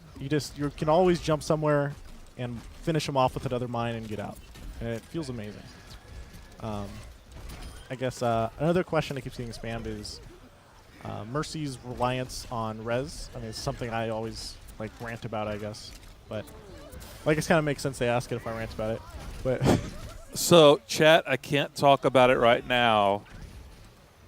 But yeah, we're definitely looking at Mercy. Mercy's definitely getting some like very interesting and sweet changes. I'm excited. And we'll be able to talk about it later Soon on. TM? Soon TM. Got it. I just like made my week. Thank Yeah. you. No problem. That's what I'm here for, folks. That's awesome. Yeah, it's just stuff like that. It's just like, Yeah. it feels like you just have so much more mobility. You can walk away from it. I love New Junkrat. I'll be playing this here all the Yeah. time. Although I think 2 mines of 120 damage could be pretty crazy, but I've seen that feedback. I mean, we'll see. yeah, That's an easy thing to change, right? yeah, it's just a number, and you can Yeah. toss that. Yeah, that makes sense. It's also like possible to like, again, like we could change like how fast you build up the charges too, if we needed to. There's a lot of different like possibilities there.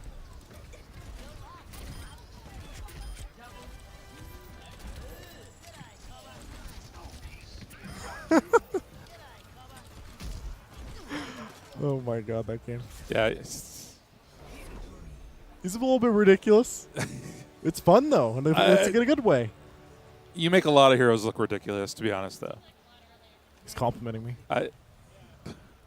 It happens. It Feels happens. good, man. Okay, he was like, he didn't know he was gonna rest. Yeah.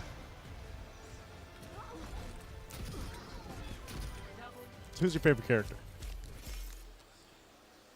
So I play a lot of different characters, but like a lot of times, like when I'm really super try-harding, competitive or whatever, I go to like Zenyatta a lot. It's a good choice. So he's really good. I mean, all the sports are pretty good at this point. I'll play Lucio and Mercy, and my Ana's That's one of the things. Like, definitely when I play Ana, like I have to get in a groove with her, to really get the, sleep dart is something you have to like. You have to really practice that timing because the Yeah. wind up, her pulling it out, Yeah. takes a while. I never But- play Ana. I'm terrible. But Zenyatta, it's like I feel like I've got like pretty good timing with the, charge up attacks. Trying to get like picks with that. Yeah. He's really good.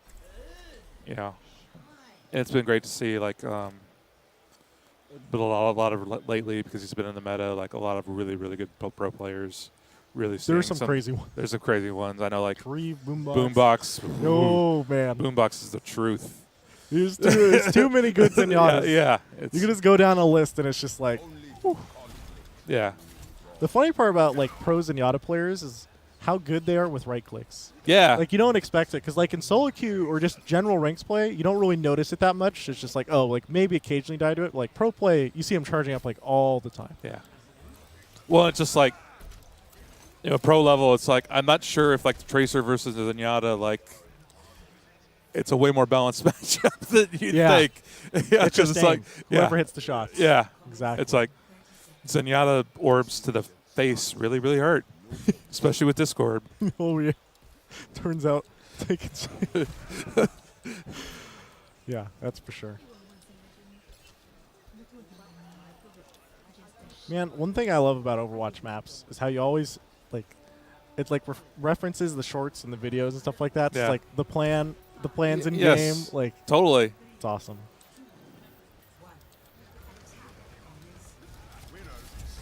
So I do have a small question about, I guess, this is more of just general. So there's a lot of things in Overwatch where pro players will like find something, like minor mechanical bugs about a hero. Like I guess you could talk about like ledge dashing back with Genji, if you remember that. Sure. Yeah. Doomfist has a few of those. They always seem to get fixed pretty fast, but we enjoy them for a while. I guess. What exactly am I asking here is a real question. Because I was going to ask, what's Blizzard's opinion on those sort of things, but then I realized, well, you guys kind of just fix most of them. But Yeah. Well, but some of that's. I guess my those question those is kinds why. of things are like really on a case by case basis. Yeah. You know, it's like, there's a question of like, well, just how ridiculous is it? It's like, does it make the game look good? Does it actually feel good to do, or does it feel like it's annoying and like just one of those things you have to do because it's just stronger? yeah. It's so all those kinds of things. There's been like some locations and maps that like Winston's have been able to get to and like perch on that look, or like just we look at it and it's like, I guess you can do that. And usually usually they're just flat out bugs, Yeah. especially that kind of thing, or it's just like a little piece of geometry got like flagged wrong or something like that. So that's just pretty easy. Like it was never intended to do that. And then there's other ones like, the Pharah rocket jump plus shift gives you a lot of extra height, but it kind of makes sense because it's sort of like an old school rocket jump. Yeah, I mean that's how those work together. Yeah. So again, if you sort of, there's not like one hard fast rule about that kind of stuff. Yeah. A lot of it just depends upon like what it is, and what you have to do to, what is the nature of that thing you're talking about. Like a lot of the animation canceling stuff, like it's definitely like if you're able to do it, it's definitely a point of skill. But should you have to do that kind of thing? Yeah, And like that Reaper change you guys did. Yeah. Where So you reload when you shift. because there's plenty of room for skill differentiation in this game. Yeah. To like rely on like, can you pull off this like very obtuse, set of things, in terms of animation canceling or whatever. Definitely. There is a question from chat. Are there any heroes in Overwatch that have been used like vastly differently in pro play than they were originally designed? Not really.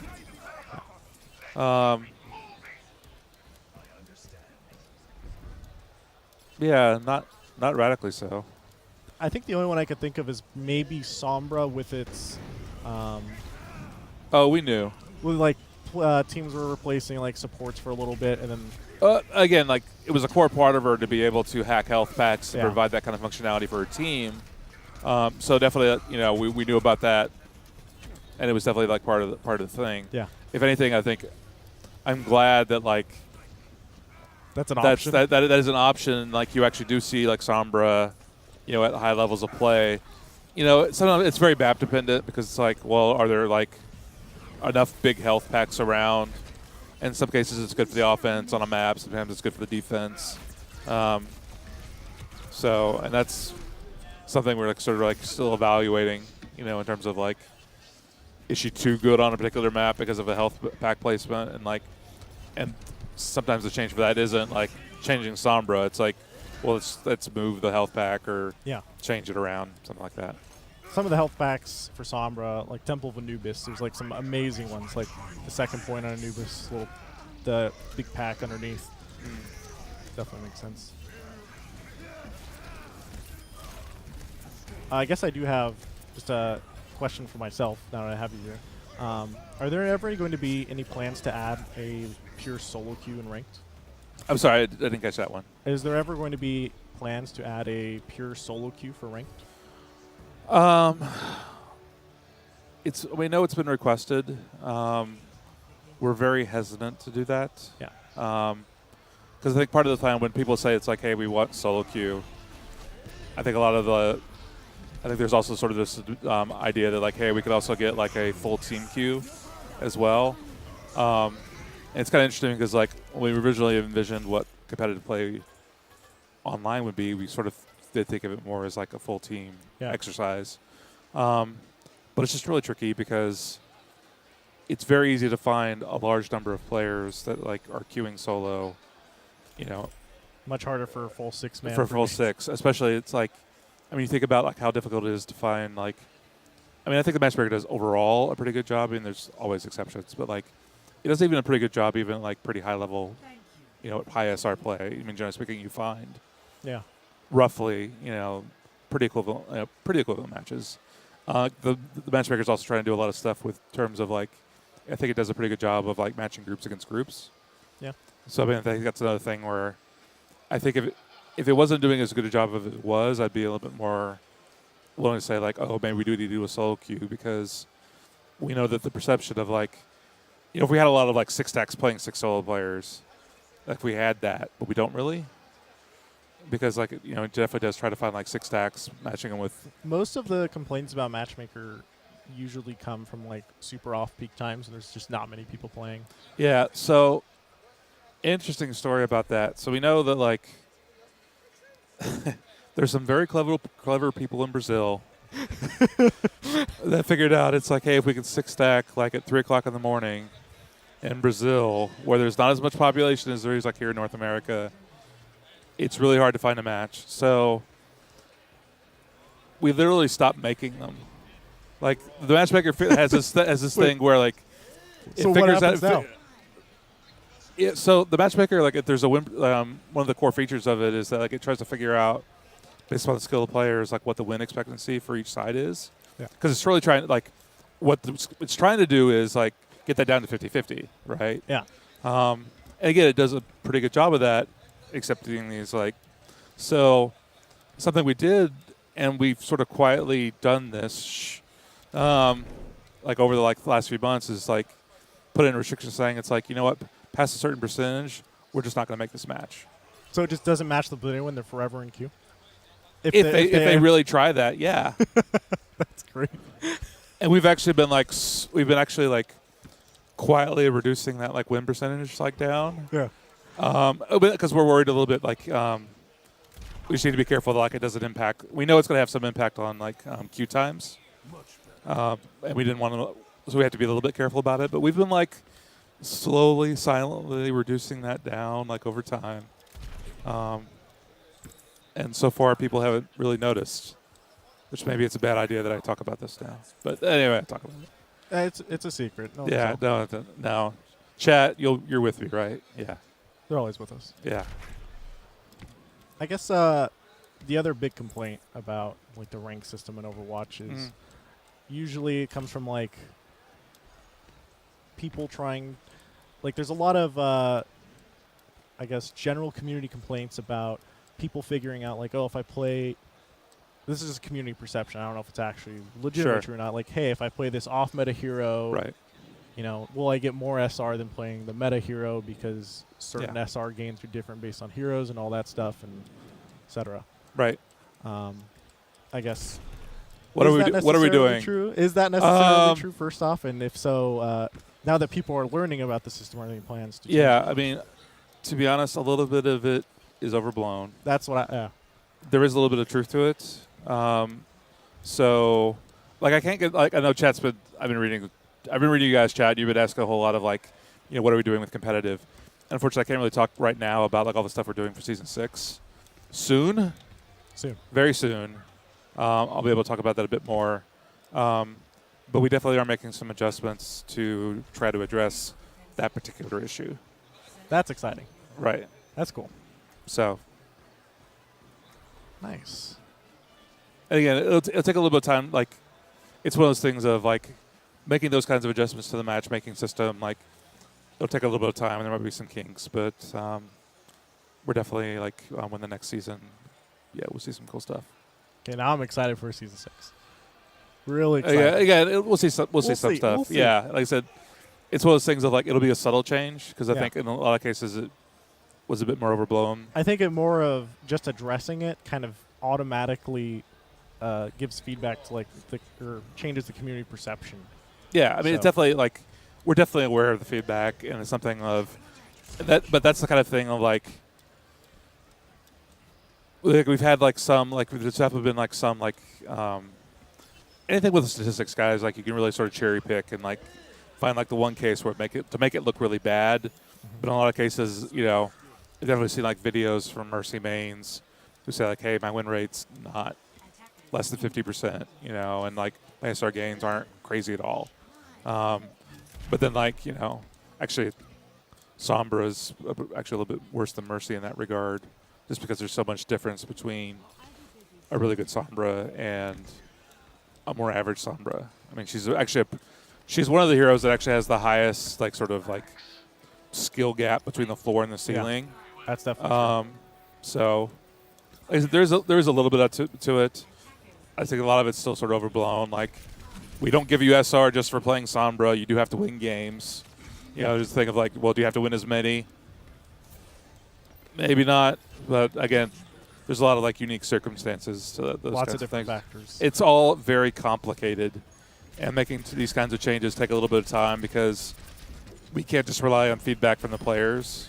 It's kind of thing of like from looking at that kind of feedback, it like sort of helps us guide. It's like, hey, what do we need to look into? But to actually like sort of make the right changes that we think will actually address a problem requires a whole lot of testing, data analysis, Lots of stats.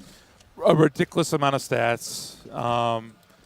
We literally have people that basically all they do is look at that kind of stuff, help us guide us, a lot of like data analysis.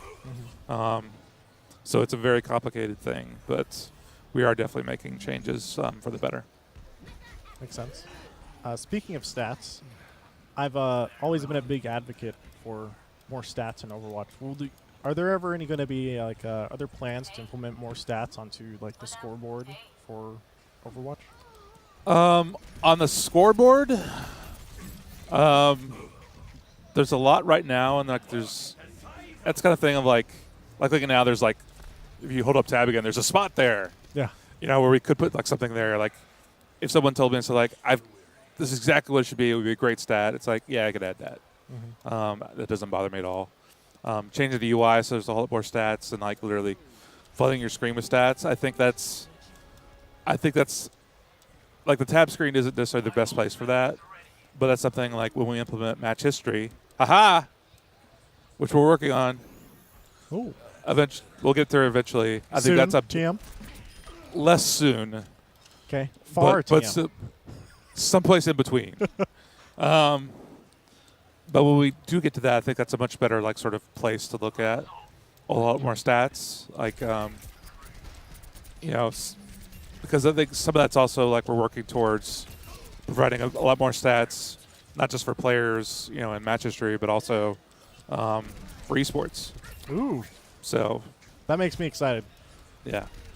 So like something I implemented pretty recently, it's all internal right now, is like I actually added stats so we could track the amount of damage that like every hero does with all its abilities and weapons. So we could like do a damage breakdown in terms of like, oh, let's like compare your Genji to Shadowburn's Genji. And there's probably actually differences based upon like, like what do you do most of the damage with your Genji with versus what he does with his Or Genji. like So like which targets. And or things which like targets, but like like, do you use left click more? Do you use right click more? You know, that kind of stuff. Oh, that's pretty cool. So being able to actually say like, hey, in a typical match, like you do this much damage with the right click versus left click, and that's stuff that I think is going to be, that's the kind of analysis I think would be really interesting. Yeah, that's awesome. For Like, all sorts again, of like we're things. working towards all that, but like for contenders for Overwatch League. So I mean, there's a lot of stuff, and we definitely want to like be able to provide. Like stats are great, but I think stats are like even better when you provide like a lot of great context and story behind them. You know, like being able to say like, "Hey, why Siegel? Why are you a good Genji player?" Right? And, like being able to actually like look at stats and say like, "Oh, well, he does this particularly well." Yeah. You know, it's like, you know, for every time that you use Dragon Strike, on average you kill this many people. you know, you get this many resets. Like, how fast do you build it? I think there's a lot of interesting stuff there. Yeah. And yes, I need water. Thank right. you, chat. Some water right there if you need some.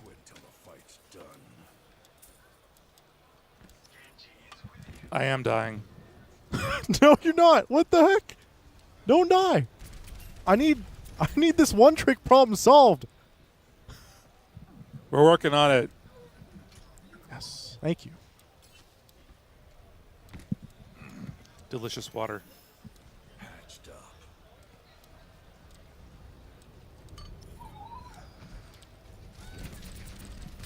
All right, I'm better now.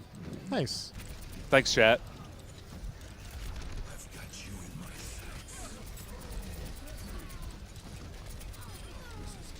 Feed me more questions, chat. I focused on the game for a second. That's the wrong maneuver. Now that I'm alive again. Yeah, he can properly answer questions again.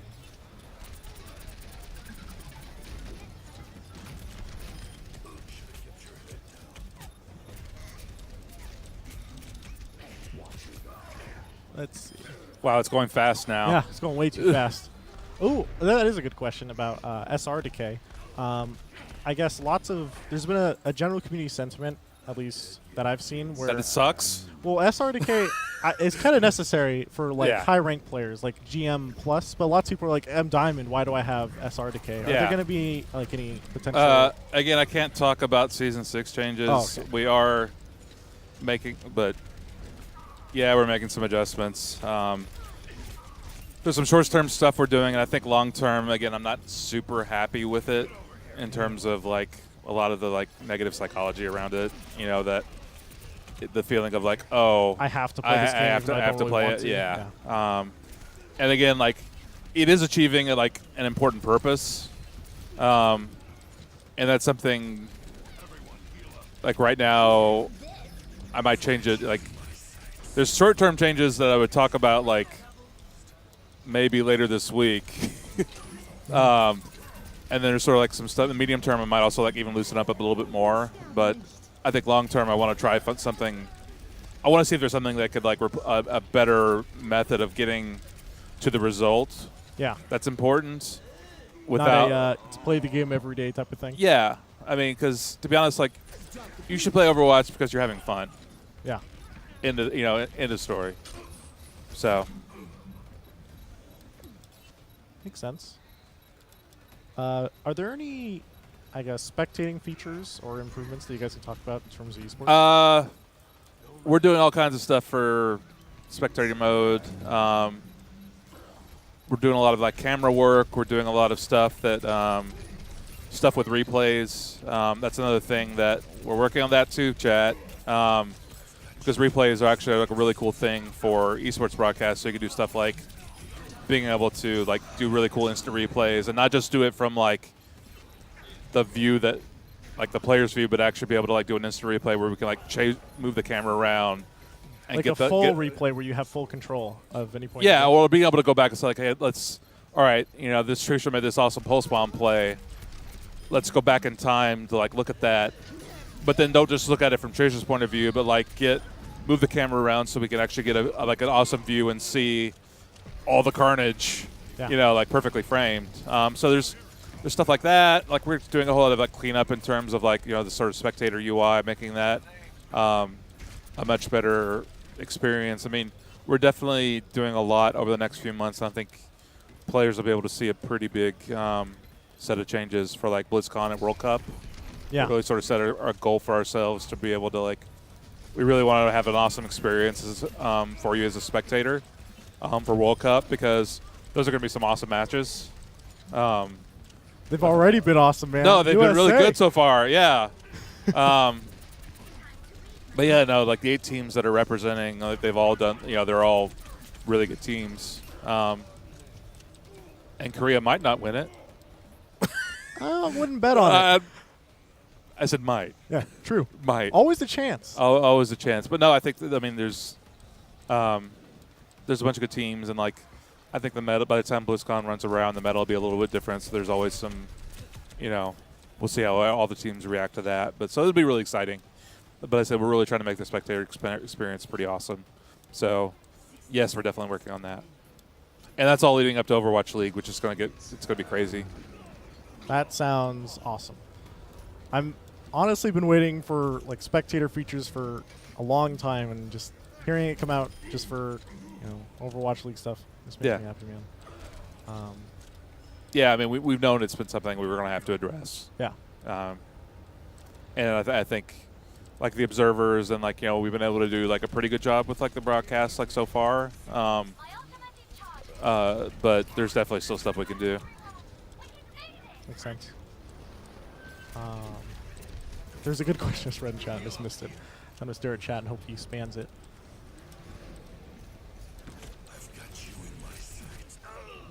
Oh, there's anyone actually just owned me. I hit Orbs the to the aim face. button. Orbs to the face. They hurt. Oh, no. They hurt. Will there be a World Cup Lucio Ball? Oh wow! I have not heard that suggestion. So we've been pretty happy so far with like competitive Lucio Ball. That was kind of like a very interesting sort of thing for us. It required us. We had to do a bunch of work to, bring a lot of those systems over to Lucio Ball. Yeah. I mean, will there be a World Cup? I don't know. I mean, that's the kind of thing if like a bunch of fans wanted to put that together, I think it'd be really cool. Yeah, that would be cool, actually. But I mean, not for a while if we ever do it. Mhm. But I mean, God, Lucio Ball is fun. Yeah. It's crazy like to see like how good players have gotten at it. Mm-hmm. Like the kind of plays that they're able to make now, like sort of the little like tricks and techniques they use. Yeah. It's like bouncing the ball, like passes to yourself, bouncing the ball like up high. All the different air shots. It's been really cool. For a more serious question, this is something I've kind of complained about forever. Are there ever going to be any changes to how the spawn system works in Overwatch with relation to like assault maps? So currently it feels, when I play those maps, like let's say I'm assaulting like Temple of Anubis' second point. It feels like I'm more fighting the spawn system than the team most of the time. Yeah, we did make a change, or at least we talked about it, and I think they're going live on 114, I think. And this is like, I made a post about it. Yeah. Because it's one of those things that like, it's hard to explain in verbally, but basically the idea is like, and there's been a system in place for a while that said like, hey, if you've got more people if you've got more people offensively on an objective than the defense's spawn time slowly ramps up after a certain amount of time, and we essentially we made a change recently that I think is going out 114 or maybe 2 and out before that. That basically takes that time and like we cut it in half. Yeah. So we think that's going to have a bit of the impacts because like it's kind of crazy. It's like I think a little bit of stalling is actually sort of exciting. It's like because when you play like the assault maps, it's like there really is sort of emphasis of not just like barely eking out a team fight win, but actually being able to like win it decisively. Yeah. Teams are definitely rewarded by that. Like even if they don't, fully take like 100%, they're able to take, huge chunks of it, and that's something that I think a big change. I mean, the big change we made with like the assault maps was just that like now that we're like able to break ties with like percentages that aren't. It's not just all or nothing. Yeah. I think that's helped a whole lot, you know, because it's not the issue of like, oh God, we got it to 95%, but that meant just as much as someone who got, you know, was that we like stuffed, Yeah. right? So, so I think that we'll see how that like spawn change works out. Does that spawn change happen on all game modes, or is it? It's actually it's actually all game modes and like all objectives. So it's like payloads too. Yeah, because I was gonna ask, that situation happens pretty commonly at the end of checkpoints on escort maps. Yeah. Like for example, Dorado in the courtyard or Gibraltar at the end of the hangar. Yeah. Like it's really common for the defenders to stall out in those sections. So Yeah. if those changes apply also to those Yes, they do. situations, sweet, awesome. And again, if this doesn't work out, like I said, like finding like, it's a weird thing to say, but like, again, like a little bit of stalling, I think can like add a lot of drama to the situation. Yeah. I mean, when you think back in terms of like, you know, the game that Team USA played on Nepal at the World Cup recently, where it looked like, you know, the other team, like I think it was on Shrine, they had it on lockdown, and you know, like Alucio came and like was able to like, you know, keep the point going, and then there was like this really awesome Sombra play using a teleport to get on it, and then they came back. Yeah. Right, like those kinds of comebacks are like really, really compelling to see, and like what you don't want to see is the like, okay, God, we've been fighting off this trickle for 3 minutes. Please, It's like we've can killed we 20 stop? players. Yeah. It's like that's what we really want to stop. So like finding the right balance there. You just kind That's of what we're trying to get you want to. to like give the defenders a chance, but still not just have it be overwhelming. Yeah, well, and not like take forever. Yeah. You know? So I mean, in the good old days of no hero limits, we had, you know, what was it, 4 divas, 2 Lucios. Those were the days. those are the real stalling days. People don't know. Yeah. But we remember. Oh yeah. Can't forget them. Can't forget. I mean, Legend says they're still stalling right now.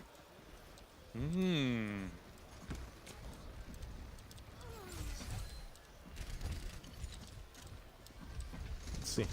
More questions. There's always questions about MMR reset, but I feel like that would just never happen because it just creates like a month-long just of bad games for everyone. You speak truth. It would be a pretty apocalyptic. I mean, it'd be really bad.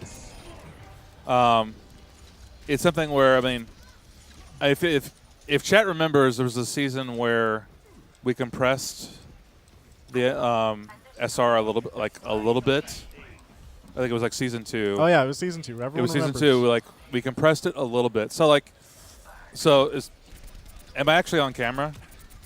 Yes. Okay, so chat, there's like this like bell curve of like everyone, right? And season 2, like there's like the bell curve of like the entire population, you know, everyone's SR is on it, like the average is like sort of this peak. So imagine I'm making this curve, right? In season 2, we did this, and it was bad. Everyone noticed and was like, why are our matches like so bad? So what the MMR reset is suggesting is like, let's go from this to this.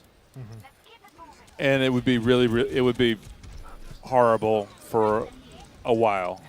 And if it's kind of thing of like, if you could tell me that like, you know what, we're going to do an MMR reset, and then immediately after, everyone's going to play 50 games, Then you'd be okay. that'd be fine. But that's not going to happen, you know, because like, you know, people, you know, they take breaks, they come back. Come back a month or 2 later. Right, you know, or just, you know, just it would be bad. So, yeah, that's sort of like, I that's mean, the big red button of well, like even badness still, I that mean, would think cause about all kinds of problems. people still complain about like, oh, you were season 2 of whatever SR, then season 3 you were this. Like, wow, you suck. Like, people still kind of say that at like top 500 because it's just silly. I don't know. Like That's at a how it certain is. point, it's like people do get better, I know, but or they do get worse. I know, but it's still like people don't actually care. It's more of just, you know, to troll something. Yeah, yeah, it's probably.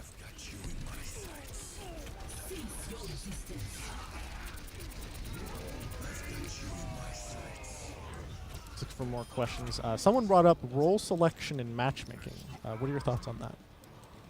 Wow, the deep questions. That one's really that one's difficult. Again, very difficult to talk about. That's something that we know about all the feedback. There's some things that potentially we could do quietly with the matchmaker that we might look into.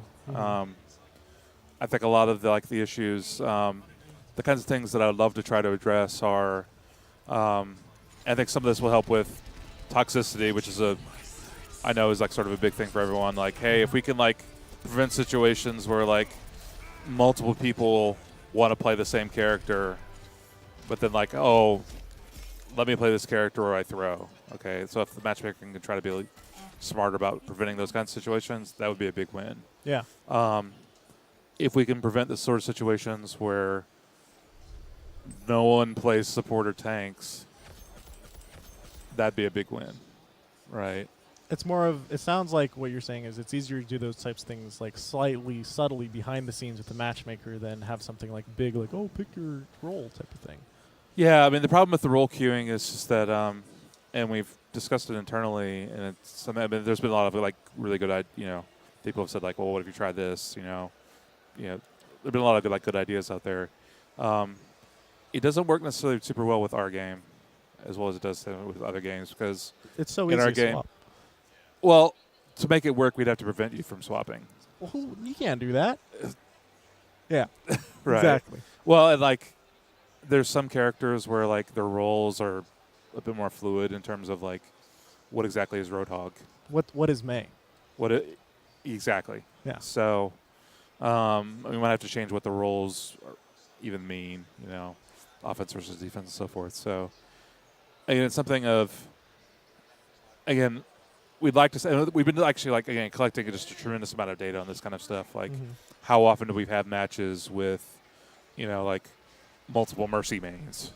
That's one that people scream about that, and the answer is it's really not as bad as you guys think. If anything, the worst problem is the no support main. There's a lot more matches with that, which I think is just as much of a problem. Because ideally, I think the quality, it's good for reducing toxicity. It's also good for quality of the matches if players are able to more readily play something that they're good at. And the more that they're asked to oh, I'm a really good 76, but someone else is playing it. I'll play Reaper. But if you haven't put in as much time on Reaper, you just can't be as good, as someone who plays a lot of 76. So again, long term, don't have anything necessarily in the short term. It's kind of thing we'll have to do a fair amount of research, again, trying to figure out the right way to do things. There's definitely queue time implications to all these kinds of things, which is one of the things we have to be careful about. Because I know you'll hear sort of the feedback in terms of it's oh yeah, if it could be just we totally would be willing to have longer queue times for this feature or this feature or this feature. But there are limits. Well, I think it kind of depends. So, for someone like me who, okay, let's say I'm a high MMR player, I'm Sure. top 500. If I'm playing at off-peak times, it's okay, I'm rank 20 and there's 4 diamonds on enemy team because I'm playing at 7 a.m. Right. And I don't know if queue times. So what ends up happening is the players end up feeling frustrated because my queue popped after I don't know what it's usually about 6 minutes, I think. It's why couldn't it just wait 15 minutes as the maximum instead? Again, the thing of would you have found a good match after 15 minutes? Yeah, that's the real question. You guys would know more than the players would because you have the stats. So. Yeah. So again, then there's limits, and it's kind of thing of what was that? I have no idea what that What was. the hell was that? That was some fog cannon going off. So, anyway, again, there's sort of limits. If every game was a 15-minute wait, there'd be people would be asking to shorten the wait times there too. So I mean, it depends. So it's just something we have to be very cognizant of, very careful of. I mean, to make sure it's if we do something with a matchmaker that does increase match times, that it was worth the change, right? So Okay, I do have one, in my opinion, significant suggestion, but it's also very minor.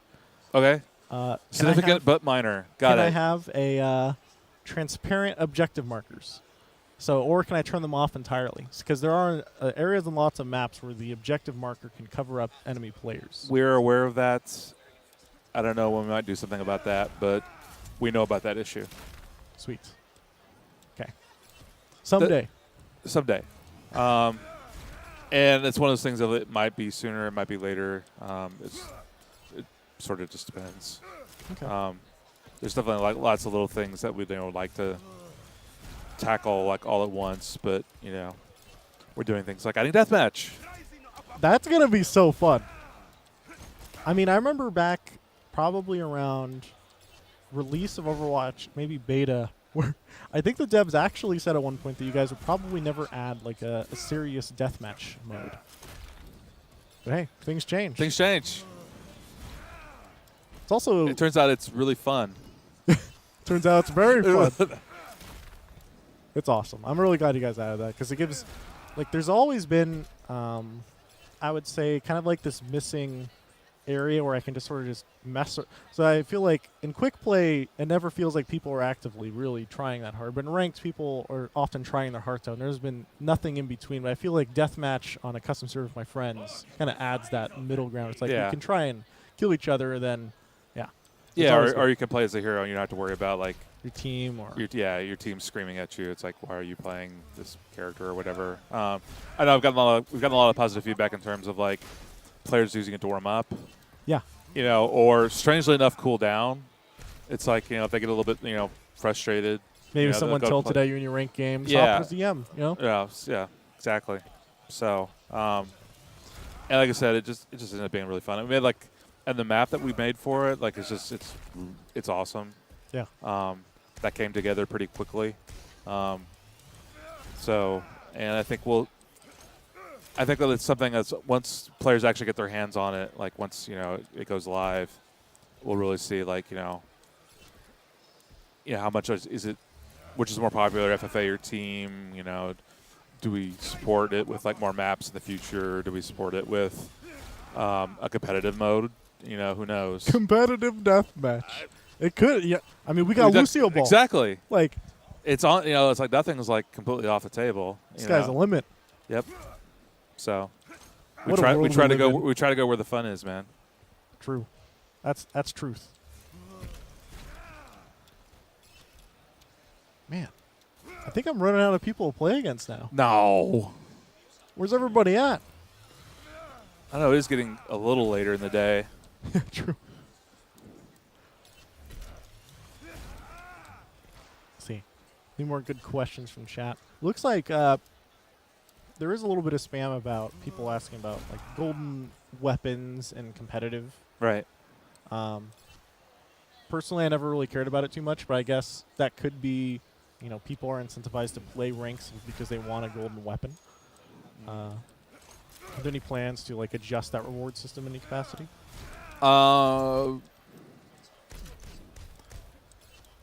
Again, I can't talk about Season 6 too much. But in terms of from a philosophical standpoint, we really don't want to necessarily add much, add to it. It's kind of thing of ideally you should be playing competitive because you want to play that. You want to. You're looking for a more serious environment. Exactly. Being able to working better as a team together. Playing a bit more seriously, etc.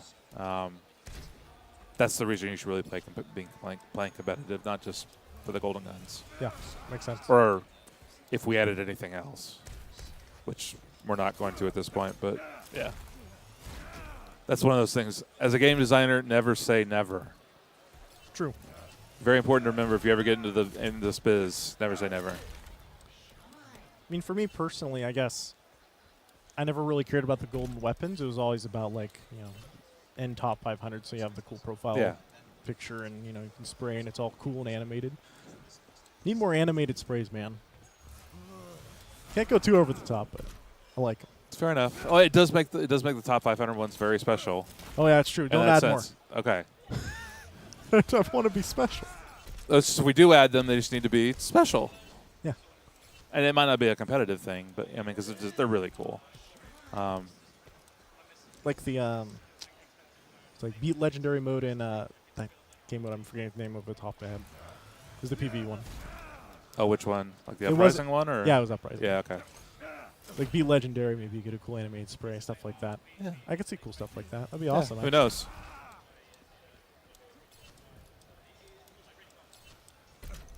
All right, let's see. Any last questions from chat? Looks like there are people asking about the report system and things like that. I think you guys have kind of publicly addressed changing the report system recently. Yeah. Sort of the important takeaway for that is to report people. It does help us identify all these bad people that are doing horrible things, from really bad abusive chat to throwing games, being inactive, all this kind of stuff. Yeah. Cheating, whatever. We're definitely working towards trying to provide more feedback to players. Because I know right now a lot of people think it's like, oh, it doesn't really mean anything because we don't really provide a whole lot of feedback. Like you don't know if it actually works. Yeah, so that's definitely one thing we're trying to address as soon as possible as we can, is providing that kind of feedback, saying it's like, hey, you reported someone and that report helped us action a player. Again, trying to give you understand that it's like, hey, it does work, it does help us let people know that what they're doing is not a good thing and they should stop doing it. We're not doing it. I think we don't necessarily want to just get rid of all the players. We want bad players. We want bad players to understand that they're being bad and give them an opportunity to say hey, stop, reform, Yeah. and be a good member of the community. So that's definitely one of the big things we're doing. I think we're also just sort of really looking at that entire system, trying to be more aggressive about some of the penalties, because we know it's again potentially can we identify people that are throwing not just because they've gotten a bunch of reports, but because we can actually look at the data and say hey, this person is throwing intentionally. He just intentionally threw 10 games, right? So we're definitely trying to invest as much into that as possible, because we know it affects everyone's enjoyment of the game. And I think a lot of when people say it's oh, this competitive season's been really bad, a lot of that is because a lot of that's just due to toxic behavior. Yeah. Yeah. I feel like a lot of the times people just remember the bad experiences much more than the good ones. Most of the time. There are some well-known, well-understood cognitive biases that you definitely remember the negative things much more than the positive or the average, or you misunderstand how often it's happening, and that's fine. We're all human. Yeah. That's why we collect a lot of stats and data to really understand. It's okay, again, use the feedback to understand that there's a problem. Use data and to really try to sort of give you a better sense of how properly to address that problem. Well, two more, I guess, easy topic. Ooh. When will I be able to change my skin in pregame before the match starts instead of at the main menu? I don't honestly know. I just want to change it there, because sometimes I forget, and then you know I forget again. Oh my god! An excitement cannon just went off, folks. Oh my god! See over there. Jesus. I hope they don't repeat. Oh no. Anyway, I don't know. I honestly don't know. There's some technical. I don't know all the details, but definitely there's loading considerations. Yeah. In terms of loading in all the skins and so forth, but I'm not sure of all those details. But certainly it'd be cool. I will Let the appropriate people know. Yeah, nice. Good job, chat.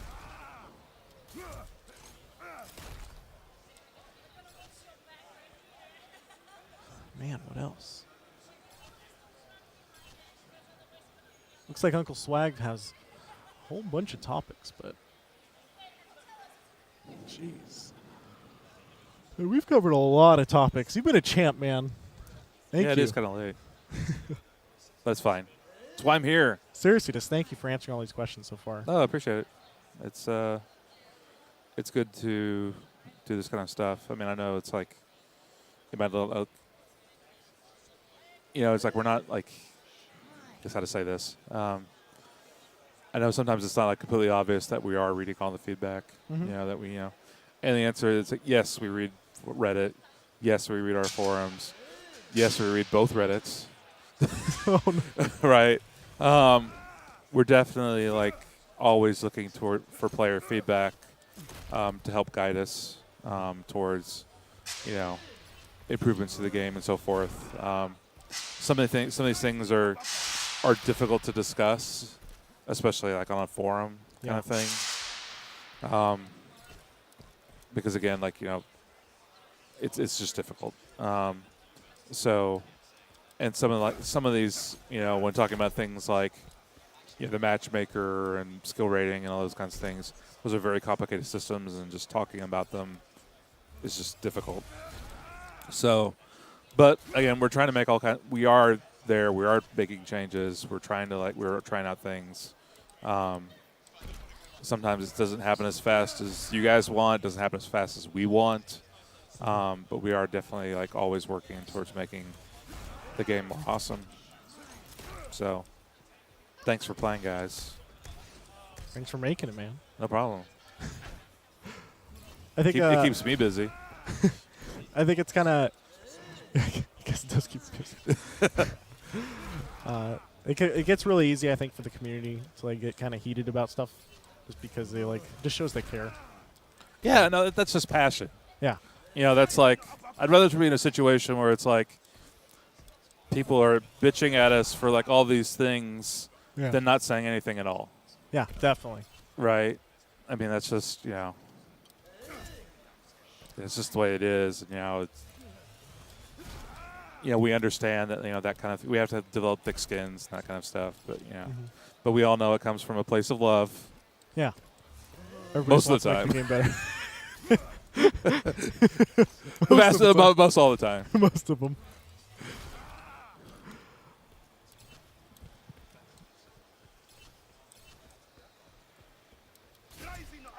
Let's see. Improve the training room.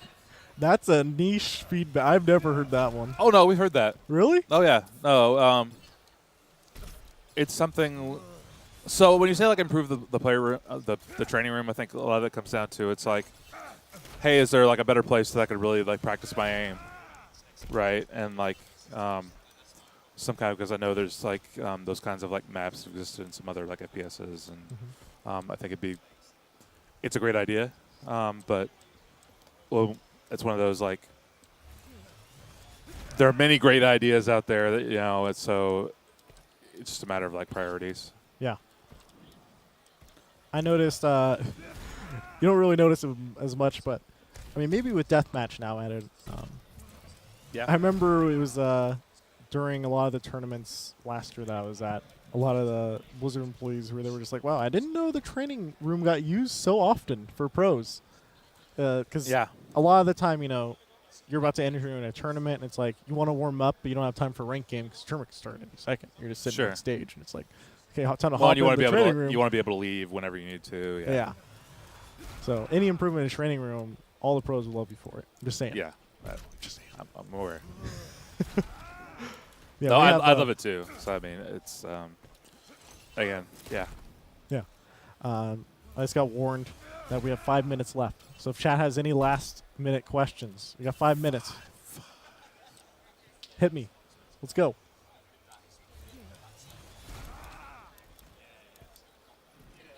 Can you ask about a map creator? I guess community-created maps have always been like. So That is a near and dear subject to a lot of us because, I mean, if you ask a lot of the designers, or at Blizzard, like how we got our start, it's because of the StarCraft map editor or the Warcraft 3 map editor, or making Quake maps way back in the day, or Half-Life or TF or whatever it is. So we definitely know we want to get to a place where we'll be able to, hopefully in the future, like provide those tools to players. That time is not anytime soon, to be frank. But it's something that it's always something we're trying to, like, when we make decisions about technology or whatever, we want to try to make sure we don't, like, put ourselves in a situation where we make that impossible. Yeah. Because it's something we want to do. Because we know it's like there's a ridiculous amount of creativity out there, and it'd be, like, wonderful to, just see the kind of things that the community can make. I mean, the community of Overwatch is just wonderful, in terms of, like... I mean, you guys already kind of gave them some tools with the custom games. Yeah, but, like, there's, like, even more that, Yeah. like, we could potentially do. I mean, like, like, all those sliders or something, like, I have to add, like, a lot of those I have to add by hand, for a game mode. It's like, hey, like, what do we think we might be able to do? Like, and we keep on adding those kinds of, like, things, and I'll add more in the future. But, actually being able to, like, give access to how we script game modes, I think is another thing that, like, would be really cool. But again, we're not really ready for that yet. Some year in the future, someone's thinking about some ridiculous PvE campaign, custom map. Someday. Someday. It might be one of your chat. I know, it could actually be. It could actually be. That's actually amazing. Let's see. Oh, higher tick public server. So I guess we noticed that, at World Cup now, I think the servers are now running at, is it 142 tick? 144 maybe? Yeah, I think it's either Something like 142, 144, Yeah. I forget which. High. Yeah, it's very high right now.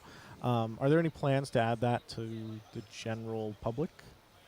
Not at this time, and a lot of that has to do with, like, to actually use those servers. It requires actually it requires actually a really good internet connection to, like, properly use that kind of stuff. I mean, it's something where, I mean, I think we were able to make the change from, like, for the server update rate from, like, 20 to 60, and I think that did a lot. Going even further than that, there's risk for that, and there's definitely some diminishing returns to it. Yeah. So, again, without going into all the details about that kind of stuff. So I don't. The answer is probably not anytime soon, but we'll see. Oh my God! One more question. 1 minute.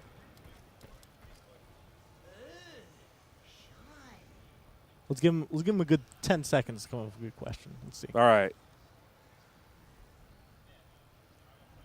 Nerf scatter. Don't do it. Don't do it. You Stop, didn't read dude. that. No. Oh, no. Ooh, map voting. I actually like that. This is actually a more complex question now that I think about it. So, will we ever see maps come in and out of a rotation for competitive play? Because now with the addition of Junkertown, we're going to have a crap ton of maps. Yeah, in it's Overwatch. 16. It's ridiculous, actually, Yeah. to think about it. Will there ever be a way... You guys have, like, maps coming in and out each season? We might. Okay. That's the kind of thing of, like, we'll know we'll have too many when we do actually have too many. And, like, but we don't know until we sort of get there. We're getting there, I feel like. Yeah, maybe. It's the kind of thing of, like, we like the variety as a whole. And we know it's, like, certainly, like, StarCraft is on those kinds of things, other, like, shooters. So it's something, it's not off the table by any means.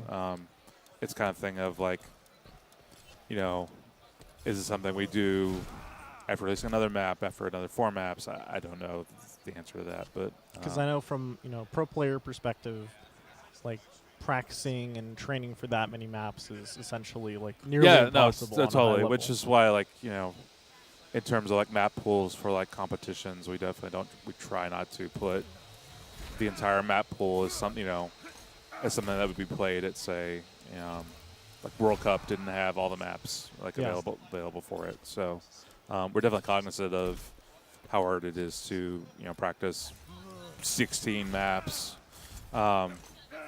So we'll see. Okay. All right, Oh man, that was a lot of questions you there's answered. a lot of for me. questions, Just seriously, and I'm glad for the water. Thank you, chat, for keeping me alive. just thank you so much for answering them all, man. Hey man, that's Thank a Overwatch glass bottle, chat. Check it out. I think it's actually available in the store somewhere. It is actually available in the store. That's an easy plug. I ordered one actually. They gave me one. I'm just like, I didn't know this was a thing, but I'm now using you have now. it. Yeah, Yeah. now I am. But All right. seriously, thank you so much. Seriously, No, I appreciate it. yeah. No, it was good to answer questions in this kind of format. Like I said, we'll be doing this a little bit more, hopefully in the future. Sweet. I know like here at Gamescom, but maybe at some other conventions or whatever. So yeah, thanks. Appreciate it, Siegel. Yeah, man. And thank Thanks you, so much. chat. Yeah. Chat, I ran out of questions in like less than 5 minutes. So I'm so glad they stepped up. They did step up, definitely. There's a lot of pent-up demand Oh, yeah. that got served there. So thanks, guys. Anyway. Is that also it for my stream time, too? All right. All right. Looks like I'm. Oh, Last thing. Huh? Last thing. Stream want a handshake. what? They want a handshake? They want a handshake? That's sure. Let's go. That's fine. See, Look, chat. I did it. handshake. Handshake. It's not that hard. I mean, look. It can be. You don't understand. Okay. There's a story there that I'm going to have to hear later. No, you don't have to hear. You don't want to know. I don't want to know. I'm out of here, chat. All right. Get me out of here. All right. Goodbye, world.